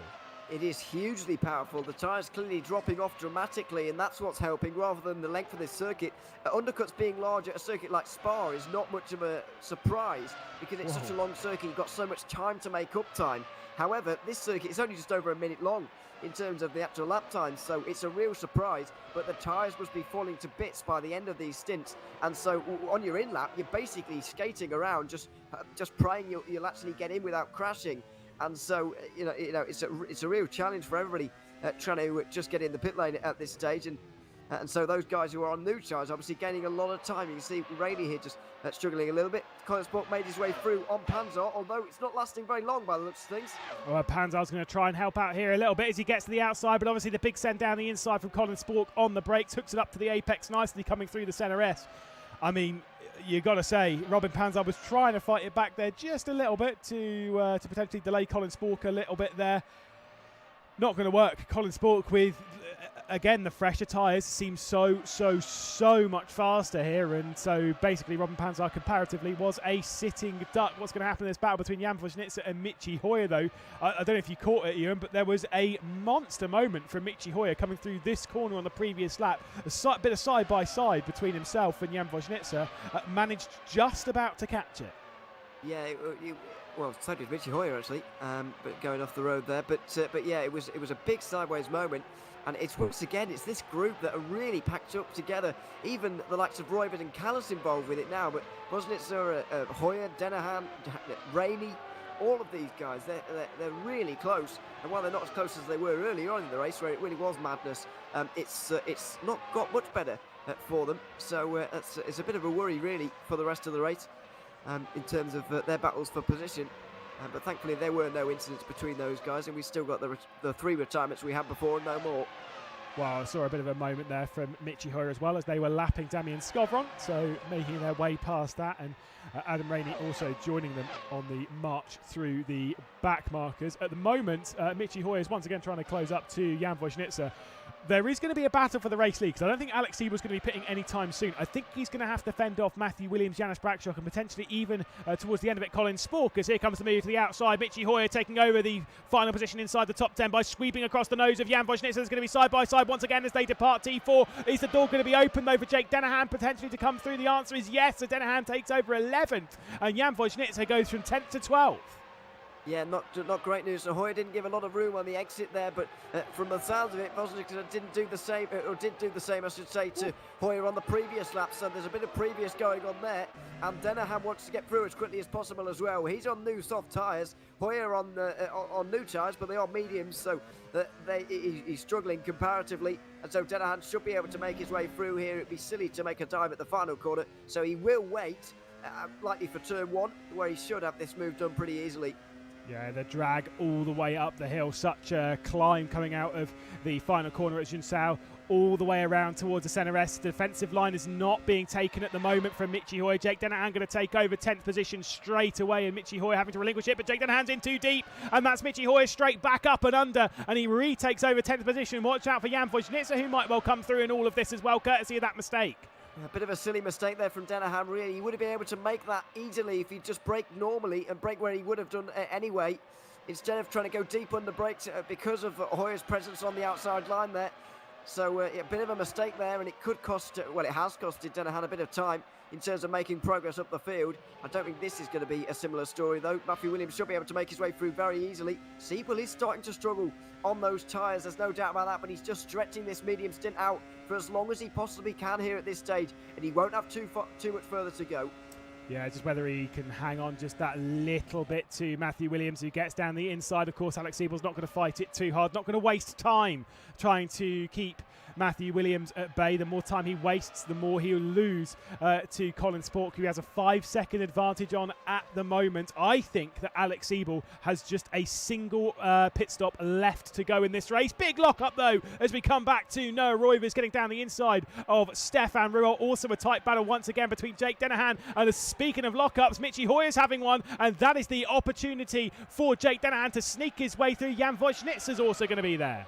He is, and this is the perfect opportunity for the pole and what he was waiting for. There's a lot of weaving going on. Hoyer going to even come back at Denahan down towards turn 4. Look at that straight line speed for Burst Esports. There's contact. Denahan nearly goes around. He drops 2 places, and everybody in this trio now unhappy. Yeah, there was a little bit of contact. I think it might have been Denahan turning in just a touch there as Hoyer was kind of squeezing over a little bit. I mean, you know how harsh I've been with Hoyer and moving over in straight lines, but I don't think that was anything malicious or bad on Hoyer's point of view, at least from what I saw. You can see how close Wojnitzer is all over the rear end of the German. His heart rate was 188 earlier. I've not been told what the latest update on the Hoyer heart rate machine is at the moment, but I'm pretty sure it'll be touching 200 not far off from now, because this is absolutely incredible battle for Wojnitzer looking back to the inside. Not able to do it, as you say. You don't really want to do it coming through Junsao, because you're basically a sitting duck all the way up the hill, all the way down towards the centre S. Michi Hoyer, Jan Wojnitzer, Jake Denahan, and soon to join the battle, Cosmo Prosciutto as well. Yeah, he is benefiting really from the fighting that's going on at the moment. You can just see how difficult Michi Hoyer is to pass there. And we noticed it with Matthew Williams as well, trying to get through on Alex Siebel. The Red Bulls and Burst Esports cars have not got very much wig on, and they're very quick in a straight line and very difficult to get through on as well, which is helpful for Siebel in his strategy in trying to keep those guys behind. It's helpful for Hoyer right now as well. It's no mistake that he's been at the front of this group for a little while now. It's because he's very difficult to overtake. And speaking of which, Spork is going to have to do that right now. Siebel is going to be pretty difficult to pass though, and it remains to be seen whether we are going to get this fight at all really, because Siebel may well be in here. Yeah, I'm not 100% sure. It was not a good exit from Alex Siebel, though, your championship leader, and I think you might be right. He might be coming into the pit lane now. He's not. He's just taken the defensive line. Colin Spork looks to the outside. He's got to try and make a move then down to T1. Push to pass and DRS being used. Alex Siebel, though, might well hang on straight around the outside. Colin Spork does it on his championship rival and takes over second position. Is Alex Siebel going to be able to come straight back through, though? He's just trying to delay his rival. He's just trying to cost rival time at the moment as they're both on the button, racing down towards T4. And Alex Siebel, incredibly, might have come straight back through. Deep onto the brakes though. Colin Spork, the Dutchman, is trying to make it stick once more, and he's back up in the second position. Yeah, very respectful racing from the both of them, but Siebel once again round the outside through 6 and 7 with his tyres at the moment. It's not going to come off for him. He's just trying to slow Spork as much as possible. And he might be thinking, well, that's all well and good, but Siebel is costing himself time as well. This is true, but he's trying to give this win to Matthew Williams so he can take 5 points off Colin Spork. Matthew Williams doesn't care about this championship. He wants a first World Championship victory. Siebel trying to make that happen at the moment, because I think it's a lot more possible for Siebel to actually finish third in this race and Spork second, rather than it is Siebel finishing second with Spork winning. I don't see a way that happens. The only chance Siebel has is if Colin Spork does not win this race, in my opinion. Yeah, I completely agree with you. I think it's so important. Like you say, Alex Siebel is not trying to really stay ahead of Colin Spork. He's just trying to delay him. And every single tenth that he can hold Colin Spork back could be very, very important in what is only around 25 laps time. We're closing in on the checkered flag, the final one of the season, as we continue with this battle for 10th position. Hoyer, Wojnitzer, Denahan, Prosciutto, super close as we complete yet another lap at Interlagos. And who knows what's going to happen down towards turn 1 here. You can be sure, though, that the likes of Wojnitzer and Denahan are going to be so frustrated with seeing the back of Michi Hoyer's car now, because it is very difficult to get through when you're in a situation like they are at the moment, with no straight line speed comparatively to Michi Hoyer. There's just no way you can get through. Maybe now's the chance, but Hoyer's going to cut him off slightly, and Wojnitzer's not going to be able to make his way around the outside through there. You can see how much better he is in the corners, but look at that. Hoyer is so quick in the straight line, and this is true of all of the Burst and Red Bull cars, by the way. They are very difficult to pass today. Yeah, it's been an incredible performance, at least setup-wise, to make sure that they are an absolute bullet in a straight line. Very important indeed. You can see how close coming through this central, almost like an infield section here, where you go through the tight and twisty stuff. How much faster the likes of the Netrex P1 Sim Grand Prix car is, the Edge Esports, the Royal Blue. They're all much, much, much faster. But as soon as we come out of Junsao, this car is an absolute rocket ship, but a bit too much of oversteer, a bit too much power put down from that screaming V10 as we head out onto the start-finish straight once again. Anyone biting for the pit lane? The answer is no. Michi Hoyer might just be able to hang on for now. Jan Wojnitzer's going to look. Is he going to be close enough to commit? The answer is no. That car is so fast in a straight line.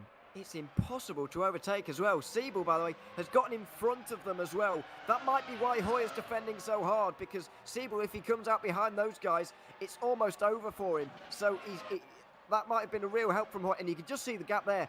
Hoyer has done Siebel a huge favour there, and he needs to buy him something because that was amazing. And he's done great defending here because keeping these three guys behind, no matter what the straight line speed of those guys is, he has done a really good job here, Hoyer. I know that maybe a lap or so ago he's moving under braking, slightly questionable, but whatever. He's done a very good job of defending this race, there's no doubt about that. Yeah, and there's this battle also. This is what not only Stefan Ruhr will be closing in on, but also Alex Siebel. I know that gap looks massive, but trust me, Siebel with the undercut is going to be closing on it very, very quick. It's the Swede of Robin Panzer who comes straight into the pit lane to make his box, allowing Sam McAllister, Noah Roivers to take over what will be 5th and 6th position. Stefan Ruhr up into 7th, and Alex Siebel will take over 8th position then. Because of it, this battle will continue. Noah Roivers not able to find a way past the ground effect car. No, not for the moment. You've got to think, though, for Siebel about the amount of teammates that Spork has just in front of Siebel right now. No, it's not a great thing for strategy, the fact that Roivers and Rout will stay out for ages and ages and ages, but they may well do just to halt the progress of Alex Siebel. We've got to keep an eye on that gap between himself and Matthew Williams at the moment, but I think the more important gap for Siebel is the one between himself and Jonas Braksok. He's got to beat Braksok in this race for me, and that's pretty much the limit of what Siebel can get. Then he's just got to pray that Matthew Williams wins this race and not Colin Spork. This will be the most frustrated group of individuals that I think we'd ever see in the Formula SimRacing World Championship. So irritating for Wojnitsa. He's got all of the opportunities to pass, but can't really capitalise on any, courtesy of the straight line speed of that Burst eSports machine. Out wide, though, this could be it. Jan Wojnitsa's going to look to the outside through the real penultimate corner, but that one's just not there, coming down to Yun Sao. I mean, I don't know about you, but he's looking hungrier and hungrier every single lap, but he looks to the inside. There's a bit of a moment. Mitchy Hoyer's going to try and back out of this battle as the three of them come through. So that is Hoyer down to the rear end of this group. It's almost 4 wide in the start-finish straight. Well, he's down to the rear, but he could well come back through 4 wide down the straight. My goodness me, in towards turn 1. Hoyer on the very outside is going to get pushed wide there from the likes of Pashutto and Denahan, who makes his way to the front. Although Pashutto, pro champion, crowned about 2 hours ago, he's going to try and get through and get into the top 10 here in this race, and he might well have done it. Jan Wojnitsa is going to be so unhappy because he's still behind Mitchy Hoyer, and Denahan might well be in the minute as well. He's not quite able to. Wojnitsa still behind Hoyer. Yeah, surely. I don't know why Hoyer was very, very slow coming off of Yun Sao. I don't think he was lifting to try and let them get through.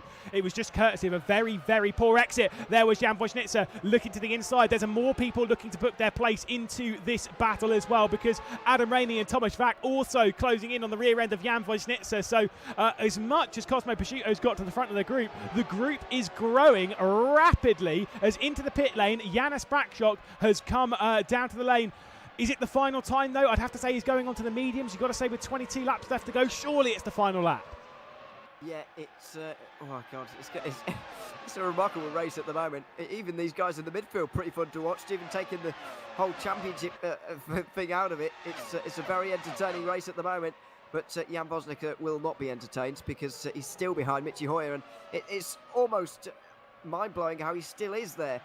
You've got to say maybe he could have done a couple of things different in terms of trying to get through, because there's certainly a method of getting through on one of these cars that's faster in a straight line. It is, of course, very hard. However, there is definitely a method and a way that you can place your car just slightly better to try and make your way through. What's really happening is that Wojnitsa is coming off the corners so fast, he's actually having to lift off again after he's gotten on the power for the first time because Hoyer's in the way.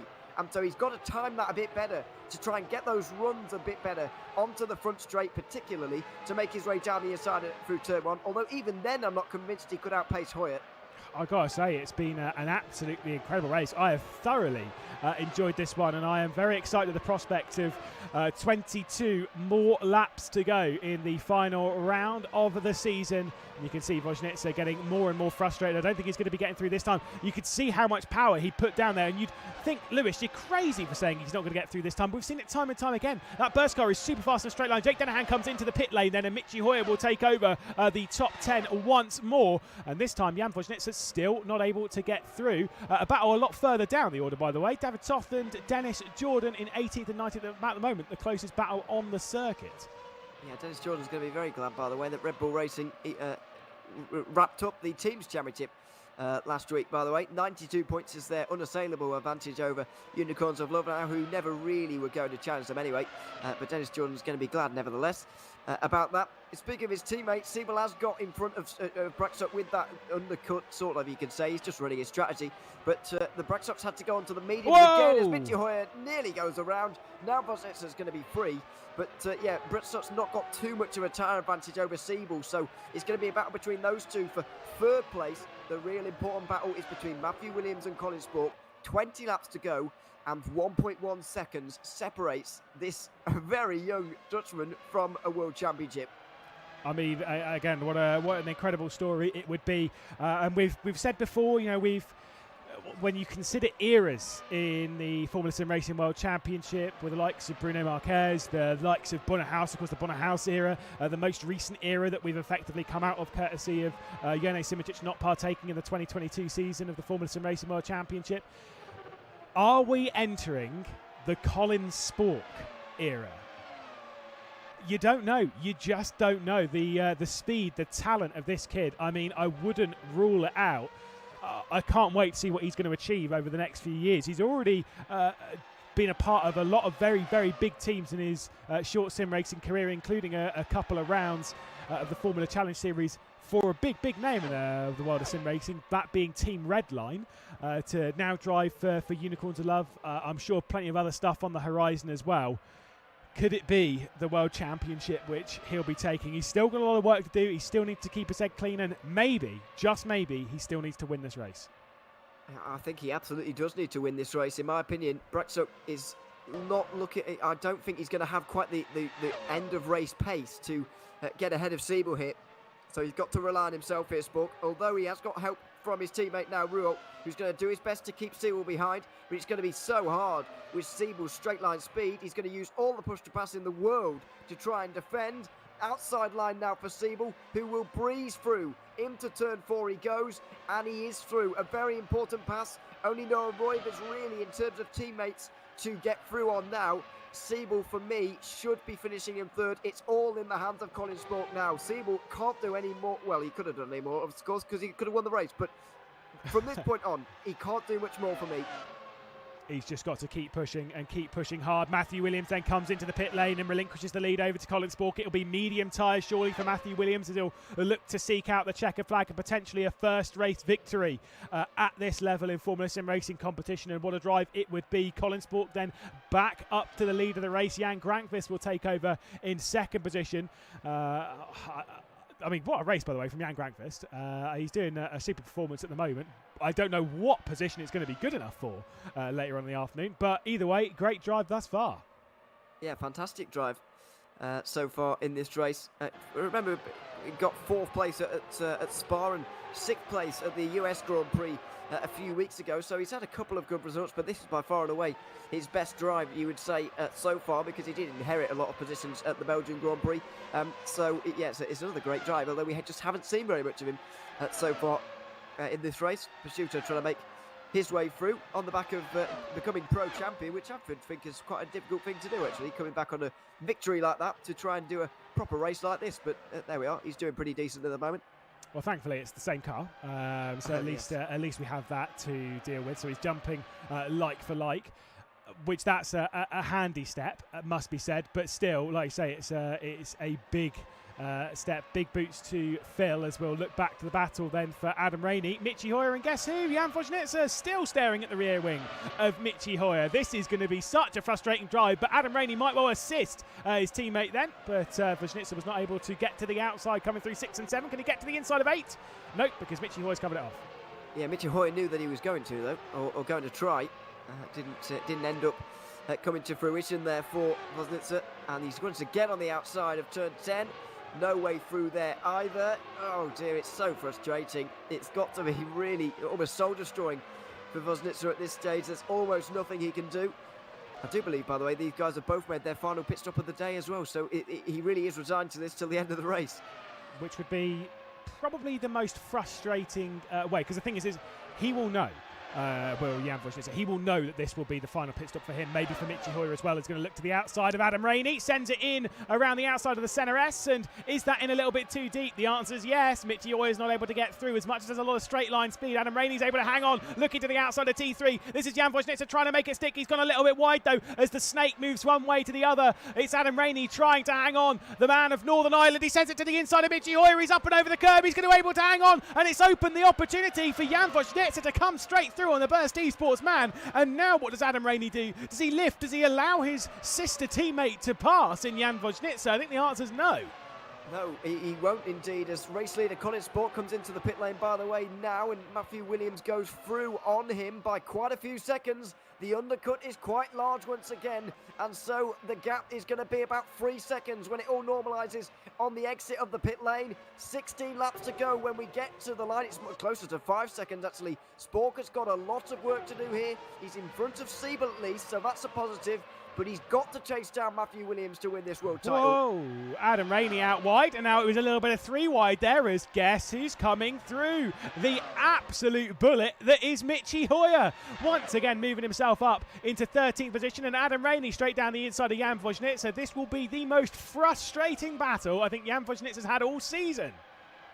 All his life probably as well, because it's just impossible to get through on Michi Hoyer. You would have thought he had him on the exit of turn 5 there when Hoyer went off, but he didn't in the end, and he's going to have to pass his Netrex teammate now to have the chance of going through again. These two teammates are not really behaving like it at the moment, I've got to say, Rainey and Bozic, so I thought they would work together a bit more than that, and they really fought it out like they were rivals there. Yeah, any talk of all of the Netrex teams helping each other out, well, I think that one's been thrown completely out the window. We can see with our own eyes that is definitely not the case between these two. Adam Rainey and Jan Vojnica are putting on a little bit of a show here for us this afternoon as we close in on that checkered flag. A little bit wide there, not only from Adam Rainey but also from Michi Hoyer at the head of this group also. So a couple of fairly sizable moments. Got to be said, by the way, with the second and third at the moment, again, if everything finishes as it is, Colin Spork wouldn't win the championship. It would go the way of Alex Siebel, but there's still plenty of time left to go in this one. Alex Siebel is done with the pit lane for the afternoon, right? Absolutely, I'm fully convinced of that. He's made 2 stops. We know that he's on an alternate strategy. He's on mediums. He did that for, admittedly, he was struggling a bit towards the end of that final stint. And so I don't think you have to worry about Braxtok, because the Hungarian didn't come in too long after Siebel, in all honesty. However, just keep an eye on Jan Vojnica towards the end of this race. He may well have a sniff of a podium. He may well sense that there's a podium on the horizon here. And he may well overtake Siebel. Siebel's just got to focus on his race. There's no point in just worrying about Spork and the battle with Williams. He's got to worry about Braxtok and Granqvist, keeping them behind, and that's all he can do at this stage. And then he's got to just pray that Matthew Williams will keep Colin Sport behind. And Williams, of course, will have all the motivation for doing so, because it's only his second ever FSR World Championship race, and he's on course for maybe a victory. Certainly, I think it's going to be his first podium, but is it going to be his first win? Can't remember who was the last driver to win either on debut or within the first few races. I'm pretty sure Peter Belyak won maybe in his first ever World Championship race after sealing a crown in a lower championship. I think it was the World Series back then, which would have been 2013 if I remember correctly. It was a long time ago. Of course, he then went on to win the World Championship in 2015, which was coincidentally here, and it was because of a disqualification to Bonner House, and that was a whatever, it is what it is. But I'm pretty sure Belyak might be quite early on that list. I don't think he had too many caps, so to speak, in the Formula Sim Racing World Championship before taking that victory. Appearances, I think is the word we're looking for. I'm afraid to tell you that you're probably a bit off. There's probably someone who's got a bit closer than that, because Belyak did most of 2012 before winning final at the end of 2013. Yeah, he did. It wasn't a full season, just did about 3/4 of it towards the end. That many? Yes, he did quite a lot towards the end. So yeah, he's probably up there, but not quite. For I'm trying to think about probably the second ever FSR race is probably the closest we're going to get. Does that really count? Probably that does not count. No. Well, here we go, Michihoi, Vozhnitsa once again. We know how this battle goes. We've seen it time and time again, and I don't think Vozhnitsa's going to be able to do anything. He's going to look to the inside potentially, but there is no big send just yet. Michihoi is still able to hang on to what is now 13th position. So, like I say, even if they are after their final pit stop, they're losing a lot of time to all the people that might well be yet to make a stop. Are they going to be battling for a top 10 later on in this race? To be honest, I don't think so. No, I don't think so either. I think Vozhnitsa has just been completely marked out the race by Michihoi, almost like a football player in the penalty area, just absolutely not able to participate at all in the race at all for Vozhnitsa. Unfortunately, it has allowed some guys who had poor starts, like Jake Dennehan, to actually improve inside the top 10. It's been a great drive from Dennehan. Just makes you wonder where he could have been without the drive-through to start this race, as Sander Kallas looks to make his way through, and Robin Panzer, one of only 2 drivers making the 2-stop, of course. Surprising that, oh God, that he went for it as well. None of his burst teammates, but either way, he's looking at maybe a top 10 finish here today. That was a pretty big send from Sander Kallas. I think that one was never, ever going to work, not in a million years, but it might well open up the opportunity down to T4. We've seen time and time again that Robin Panzer, though, he's not going to relinquish this one easily, as Sander Kallas to the outside through 5. He'll have the inside up to the hill towards 6. But he's not going to bite. He had a couple of goes. Is there going to be a dive to the inside of 8? No, there is not. Well, might be a dive to the outside. Here he goes. Oh dear, very close. On the way into 9 as well, but not able to do it on that occasion. And Panzer is also going to prove equally difficult to pass, although finally Kallas is going to do it decisively and very strongly actually into turn 10 there. And so it's a position that finally for Kallas, and that might be the limit for him now. 6th place, as long as he can hold off the likes of Roivers, who's on the back of Panzer at the moment as well. Yeah, that was a big move there from Sander Kallas, a proper send down the inside of Biko to Pato, which is a great move to pull off, although we've seen time and time again, whether it's in sim or in real life, it's a move that can be poorly taken. We've seen a few examples of that over the running. Well, look at what Colin Spork is doing now. He is charging up to the rear end of Matthew Williams. He's taken plenty of victories in his career so far, or at least in this season with 4 victories. The 5th could be the absolute most important for a season that's been very up and down. I know he's been very consistent with staying in the top 10 all season, but still, to match the consistency of Alex Ebel, I don't think he's really done that, but a 5th victory could, well, boost his chances, let's say that, for winning the World Championship. It could get in the win, because in that case it would mean Siebel would need to finish 2nd, and there's no way in my mind that is going to happen at the moment. Matthew Williams continuing to put time into Siebel, who's actually getting a bit concerned now, you'd imagine, about Braksuk and Grankvist as well, particularly Grankvist in my opinion, unless his tyres fall off really towards the end, because Grankvist is doing the pace of the leaders at the moment, or at least of Matthew Williams, his teammate. Sorry, not his teammate, they're just in a similar car. But he's doing good pace at the moment, Grankvist, and that will worry Siebel just a little bit, I think. You've got to watch over your shoulder in that respect. Both Spork and Siebel here could very well lose and gain positions in the final 10 laps of this season. Crucial positions. Do you think then Alex Siebel needs drama before the end of the race? Here comes Noah Roivers to the outside of Robin Panzer, sends it in around the outside of T4. Well, that was it seemed a bit easier than how Sander Kallas got through. Big send there from Noah Roivers, almost a little bit of contact pushed out over the grass, or the AstroTurf runoff on the exit of T5. Noah Roivers then takes over 7th place. Do you think Alex Siebel needs a bit of drama? I don't think he needs it, but it certainly won't help. It certainly won't hurt, excuse me. Well, because the drama's on his shoulders. Unless it's on him, of course. But yeah, there is a way where this battle happens cleanly between Williams and Spork, and I still think there is a way that Matthew Williams wins this race without that kind of drama that we're kind of speaking of there. Without an incident between these two, I still think there is a way that Williams can really defend off here. The problem is, we haven't really seen Williams' real defending credentials like we've seen, for example, with Michihoi today. I know it's a different situation.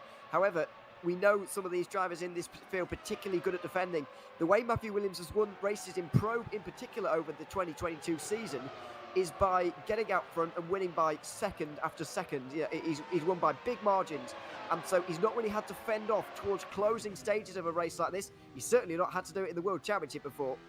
On board with Colin Spork, and you can see where his eyes are very much focused. Just one more driver to pass and the championship can be his, but there is not long left to go in this race. 9 laps when they cross the line.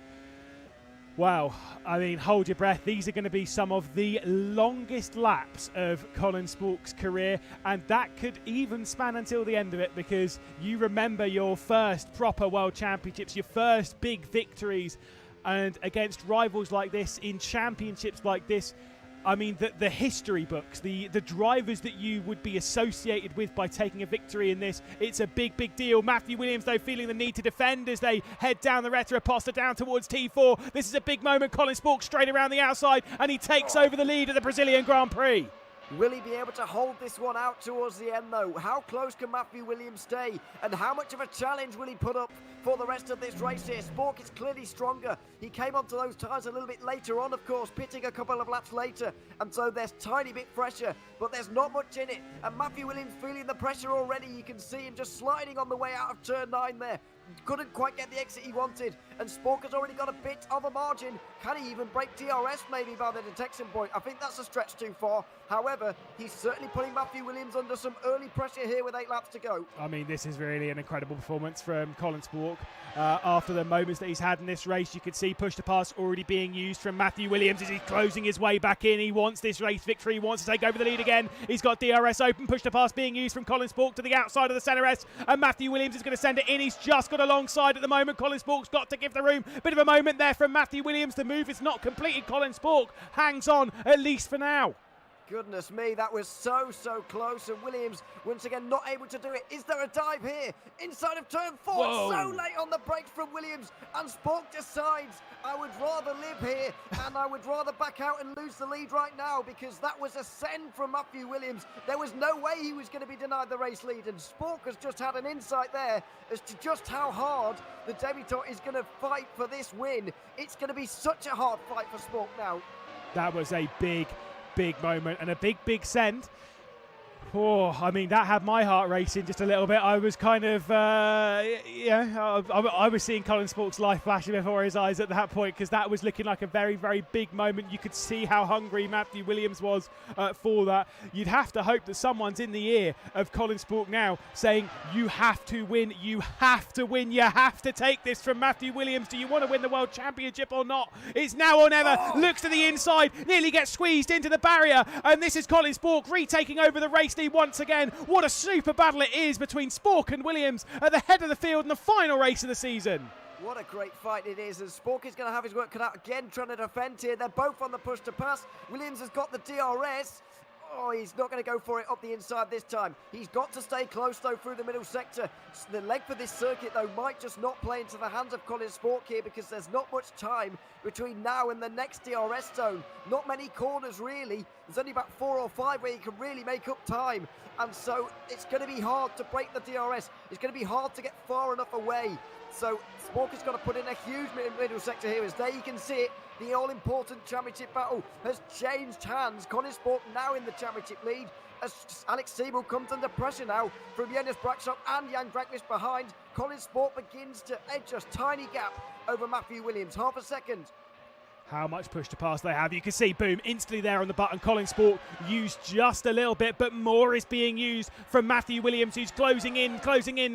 He's got the DRS wide open. We'll have to head back to the battle for third position as well. There's the look. Matthew Williams not sending it in. It needs to be a mistake at the moment from Colin Spork if Matthew Williams can take over the race lead once again. But as we head back to Alex Siebel, does Colin Spork need to win this race? Because Jonas Brakshock is there. Jan Grankvist is nearly there. There is not long left to go in this race. This is going to be an incredible fight for both of our championship rivals, not against each other, but against literally everyone else. It really is, and for Siebel at the moment, the straight line speed advantage that his car and his teammates have had all day long is finally going to start to be writ large for us, because Brakshock and Grankvist are both going to be really struggling to even get alongside here. But in this battle here, it's more about Spork and his pace through the middle sector, keeping Matthew Williams away. Further behind, it's about Siebel's pace on the straights. It's such a contrast between these two as the gap edges towards that all-important 7/10 of a second mark.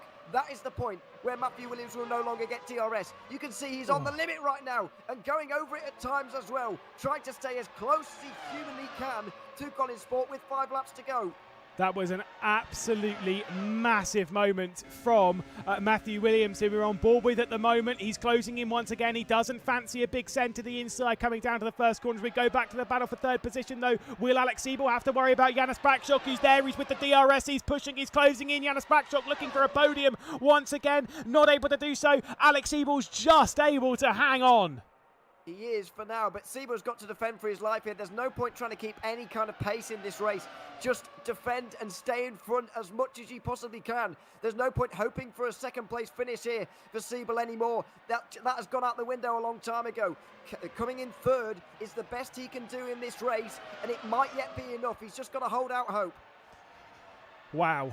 I mean, these are times when you're in a car, when you're battling for a championship like this, all that needs to be going through your head when you're having to defend from 2 cars behind is how much do you want to win? How much?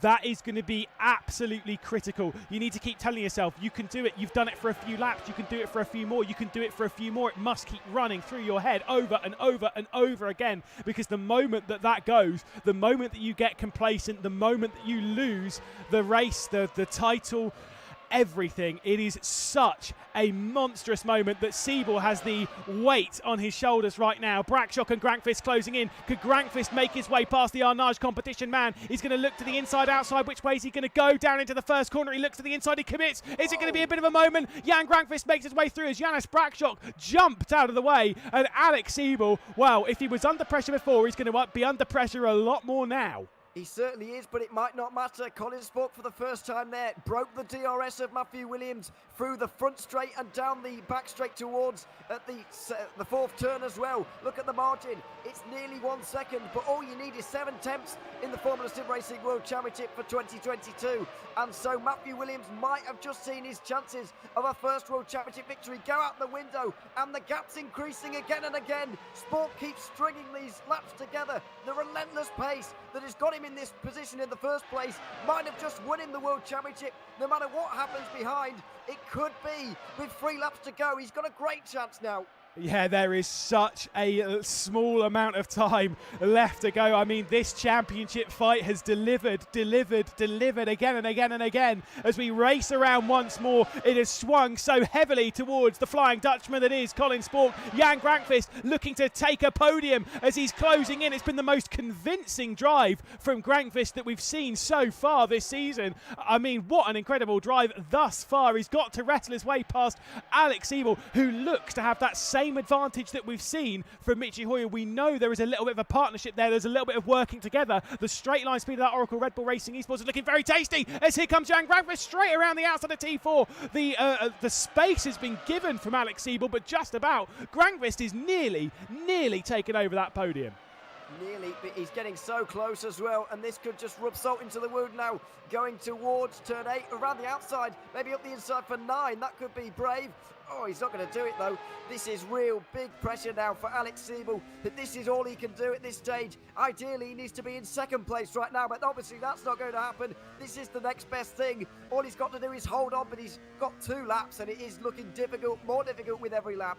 The situation's looking pretty dire for Alex Siebel, because the 2 behind, fresher tyres, more pace at the moment, but the straight line speed from Alex Siebel might just be enough as they head to the DRS zone. It is quite late on the start-finish straight. As you can see, Jan Grankvist just gets into it at the end. He's going to look to the inside. He's going to do a big send, but Alex Siebel's much wiser than that. 2 laps left to go. You're absolutely right. At the moment, this is for naught, because at the moment, Colin Spork would be winning the championship by 3 points, courtesy of his victory that he's 2.2 seconds clear of Matthew Williams on. Yeah, and it doesn't look like a gap that is going to close anytime soon as well, unless some real end-of-race nerves begin to set in for Colin Spork, which does seem very unlikely at this stage. Siebel almost looks unlikely that he will hold on to this place as well. Grankvist doing everything he can to try and get his first podium of the season. Once again, keeps going for that move at turn 9 as the best option for him. Might be better off doing it somewhere else, but that might be his only choice, really. I do feel like this is going to come down to the final lap, as Siebel's tyres now falling away with every lap, with every corner almost. and Grankvist is looking very good, maybe to even steal this podium off him. Yeah, that was a big moment there in two. Biko Tapato is a bit of a lock-up on the rears. Alex Siebel, he's in the danger zone now. Jan Grankvist is in the hot seat. He's just pushed the button just a touch. He's closing in. He's got the DRS. The tents are coming down. This is going on to the final lap of the race as Jan Grankvist is desperate for a podium. Alex Siebel is able to just about hang on as we head around the very last lap of not only this race but of this season as well. Can Alex Siebel hang on to what would be at least a reward of a third position after a poor qualifying? He's doing everything he can. He certainly is, as Colin Spork is really embarking on a lot of traffic at the moment. He is losing a bit of time. The gap's gone below 2 seconds for the first time we've seen in a little while, but it shouldn't matter by the looks of things. Despite those lap cars in front, Matthew Williams is way too far back at this stage, and Colin Spork just needs to keep it on the road from here. Yep, it's time to hold your breath. It's time to come out of the final corner, and it is time to punch it up to the final checkered flag of the season. For the 5th time, Colin Spork is going to cross the line as a race winner in the Formula SimRacing World Championship, and now he holds his breath. As soon as Matthew Williams crossed the line, it will be confirmed that at the moment, Colin Spork is your 2022 Formula SimRacing World Champion. But the battle for third is not done. Jan Grankvist is closing in. He's dropping all the push to pass that he has left, which is absolutely zero. Alex Siebel is going to be able to hang on to third position. Jan Grankvist and Janis Bakchok come across the line in 4th and 5th in what has been a thrilling final race of the season. What a way to end the championship. But Colin Spork, he has done it.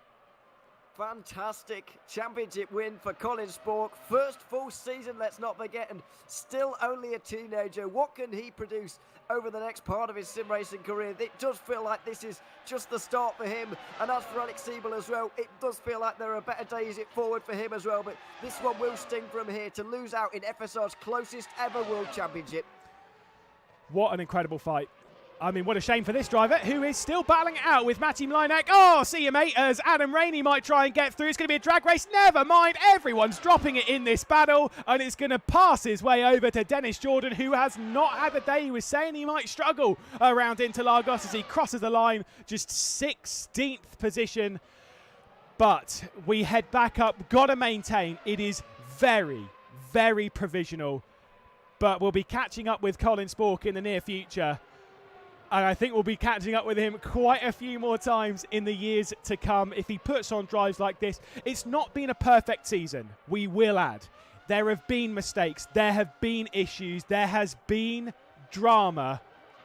But this driver has had everything to prove and has proved it. He has absolutely proved what a great driver he is.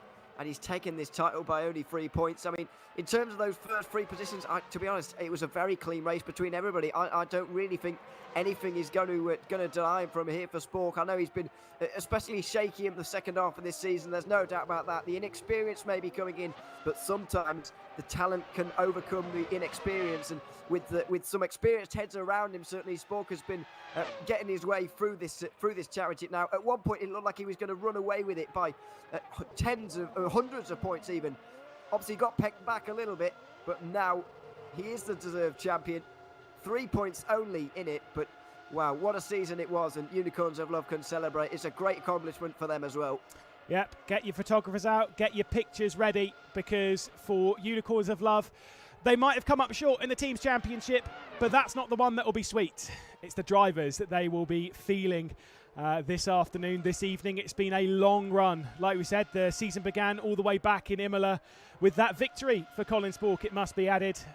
I mean, I don't have any more words to describe what has been an incredible performance. And you can see even some donuts from Cameron Roger, who I'm sure will give us a little bit of a chat later on as well. Very cute donuts as well. That's almost looking good. They're definitely going to crash at some point, though. Possibly here with somebody flying down the front straight into them, but thankfully not. Just everybody joining in at this stage. But yeah, finally seen the moment, and off we go. But yeah, don't need those tyres anymore, and be very glad about that. But yeah, there's a great release and a great celebration for all of those guys, especially Spork, obviously, but also Cam Roger, who's probably just relieved that this season is over now. To be honest, and that it was so great as well. Obviously, we waited so long for a championship finale like that, 8 years in the end, and the championships between those times were not exactly real close either. This is by far the closest in a long time, closest ever, and it was worth waiting the 8 years for that finale. Yeah, I don't have words to describe how much I've enjoyed this evening. It's been an incredible race.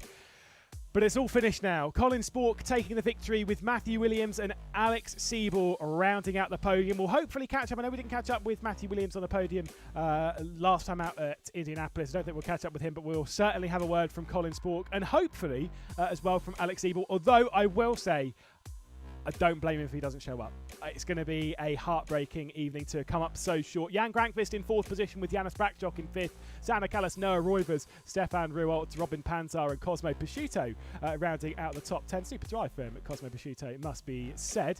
We have Jake Dennehan, Thomas Vack, Jan Wojnitzer, Tom Oldermenga, Michi Hoyer just down to 15th position. A bad day for Dennis Jordan as well. Adam Rainey, who was looking to take a top 10 at various points throughout the race, but ends up finishing in 17th position with Matthew Mlinek being the final car on the lead lap of the final race of the season. Damian Skovron and Cameron Roger just finishing the single lap down before we get to a list of retirements in David Toth, Tom Stevens, Danny Van Der Neet and Zolt Schuch. With the season finished though, Ewan, I mean, talk to me about it. Like, it's been a great run. We've had a lot of fun, but it's sad that it's over.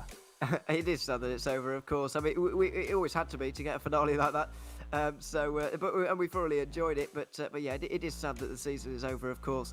But yeah, all good things must come to an end, I suppose. And so much that race in the end, unfortunately.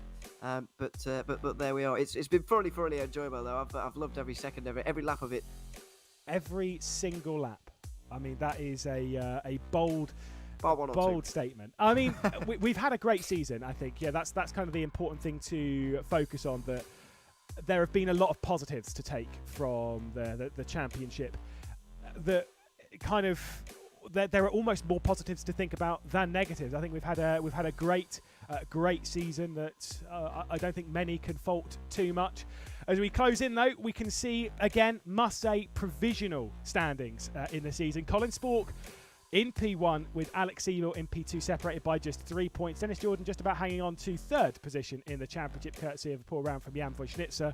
Then Michi Hoyer in 5th place. I think he would have come into the season expecting a lot more, but of course COVID early on in the season. I think 5th place is a great recovery. Noah Roivers back with us this afternoon, putting on a great show. Sander Callas, Janis Braksjock, Robin Panzar inside the top 10 of the championship with Damian Skovron behind.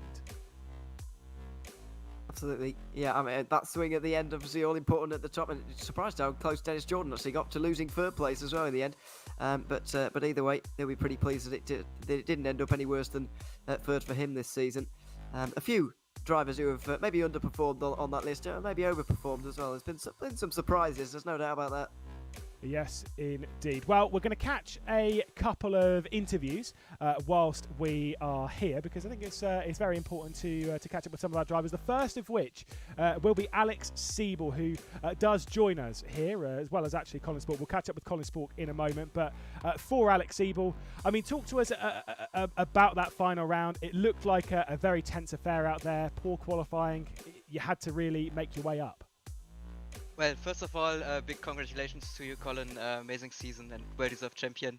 You nailed it today when it did matter. So congrats, and I hope you enjoyed the fight throughout the season, and hope it was a bit more fun for you, that you didn't run away after 5 races. So yeah, enjoy the title, and congrats again. Thank you, Alex. Congrats to you. Thank you. Yeah, for my race, I think as soon as we joined the practice server and saw the others times, we knew, okay, we fucked up the setup. Went way too low wings. So I knew prior to quali already, okay, it will be really tight. I tried everything in the race with a different strategy. Yeah, I think I did a pretty amazing race to get onto the podium from P12, and yeah, I didn't have the pace otherwise. But yeah, Colin did an amazing job, so sadly it wasn't enough, but I guess it was a nice show for you all. Well, no, I'm going to ask, what's next? What is possibly next for you in your sim racing journey? Are we going to see you back in 2023 as well? Well, it depends on how FSR is evolving into the next year. I guess there's a lot of uncertainties, but yeah, for me, the next step or the next championship I'm participating will be Le Mans Virtual, of course. So hopefully see you there again, Colin. I'm sure they'll both be out on track in that because we know how talented Colin Spork is. Thank you, Alex Siebel. Now, speaking of the man himself, what a drive, what a battle with Matthew Williams. You really did put on a show. You had our racing time and time again in that. I'm sure we were reaching the heart rates of the legendary Michi Hoyer heart rate machine. But, I mean, talk to us about that final race. It all started with qualifying, a great qualifying performance from yourself and, of course, your teammate, Stefan Ruwalt. Yeah, it was first of all, I mean, hell yeah, we did it. Yeah, it was amazing for Stefan and also Maciej and to jump in, being former teammates with me. Well, and Stefan being teammates with me this race. It was amazing for them to jump in and well, try the best they can do. And well, Stefan did amazing. Unfortunately, he stalled at the start, which I saw him in my mirror stalling, and that was pretty painful after such a good performance from him without a lot of practice. So yeah, he did amazing, but yeah, for the whole team, we peaked at the moment we needed to, and I mean, congrats to well, great season to the Alex, Dennis as well, the whole Red Bull team. I mean, they won the constructors. They were the best team, the best consistent team overall in the season. But well, I mean, I'm more than happy to say that we nailed this one. It's been a stressful season, though. You know, you've had a lot of ups, a lot of downs. As Alex was saying in his interview, there was a point in the season very early on we were almost looking at this as being a boring season because a certain young Dutchman was starting to take quite a few victories in the World Championship. Couple of mistakes. Have you learnt from the mistakes, though, that are really going to push you forward? Because you seem to come back very, very strong in this race. Yeah, I mean, of course, you learn from every race. Not only I don't only learn from the mistakes. You also learn from the positives, and you know how to do things. I mean, it's only my second season on SimRacing at the highest level, and well, I mean, it's I would say more than normal that I still need to learn some things, and I just tried my best to always be as clean as possible and always put up a good show. And I mean, felt like we did that this season. But yeah, the season was a hard fight. I mean, at the beginning of the season, Imola, we had an amazing car, but then in the second round in Malaysia, we were just nowhere. We couldn't find the pace in the car. Then we clicked something on the next few races until the mid-season car update, which really effed us around, to say like that. And we really needed to just rebuild almost the car to make it work, and we were struggling. But we made it work. And yeah, well, we made it work on this track. I worked my ass off. I mean, my computer died, I think, a week before the race. So it just, well, completely dead. I was stressing a lot. So yeah, I went to repair it, but it wasn't gonna make it before the race, I was afraid. So I mean, I gotta say the biggest thanks ever to Redx Gaming. They delivered me a PC literally the same day as I contacted them and it's a beast that ran perfectly today, and yeah, really impressed with how everything performed. And I mean, I'm insanely happy with everyone and how we worked the whole season. We didn't let after getting set down by the penalties a few races in a row, which was very hard to deal with when you just try to give it your all every race. But I mean, it's part of racing. If you get reported, they get a penalty for it. It's there is a form of truth in that, and you need to learn from that and need to know what you did wrong. And I would say we did that. We did that the whole season, and we applied it at the right moment in time, which was today. Wow! Again, congratulations to Colin Spork, a 5th victory and a World Championship to go with. Congratulations as well to Alex Siebel, as Matthew Williams as well, who's not joining us here in the interview room. A great season finale it must be, but of course we wouldn't be done with a Formula Sim Racing World Championship without hearing a word from El Presidente himself. Of course, Cameron Roger is here. Obviously, just give us a few words on what you thought of the season that we've had.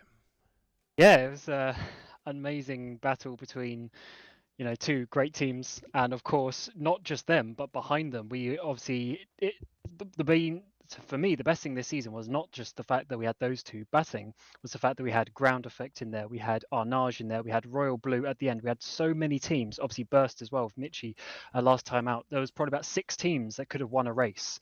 And it's just crazy that in the end, it was pretty much Siebel and Spork taking most of the victories. Yeah, just an amazing season. But glad it's over though, because certainly it was tense. But yeah, it was enjoyable overall, I guess. And Ewan, we're done now. That's it. We're off. We're free to do whatever we wish, but we're a bit sad to say goodbye to the Formula SimRacing World Championship. Absolutely, yeah, it is sad because it's been a fantastic season here in 2022. But yeah, it's been fully enjoyable as well. I'm really glad that we did get that championship finale that this championship has deserved for so many years. We've had so many dominant performances from a lot of different drivers between now and when we last had a finale like this. So yeah, it's a real it is a shame to see it end, but I'm glad that we could have had the season that we did have with the closest ever championship margin of only 3 points at the end. So yeah, we can't really complain too much about how it's gone, at least from my point of view. Anyway, it's gone. It's been fully enjoyable, to say the least. It certainly has. But unfortunately, that is us done. There are no more rounds left to deal with in the Formula SimRacing World Championship or any of our championships with Pro Academy and AMA as well. Thank you so much for joining us throughout the season. Of course, we've had a few people in the commentary booth between myself, Ewan O'Leary, of course, Cameron Rogers jumped in a couple of times as well. All of our commentators across all of the other series, broadcast directors as well. Again, happy birthday to Felix Van Del, for Thomas Lenz, for Anthony as well, that have all been behind the scenes, making sure that everything's been running smoothly with the Formula SimRacing World Championship. Hopefully, we'll see you again in 2023. But until then, from us, from all of our sponsors in VCO eSports, in SimLab, 3D Rap, as well as Masita eSports. That is us done. We hope you have a very nice evening, and until next time, have a very warm goodbye.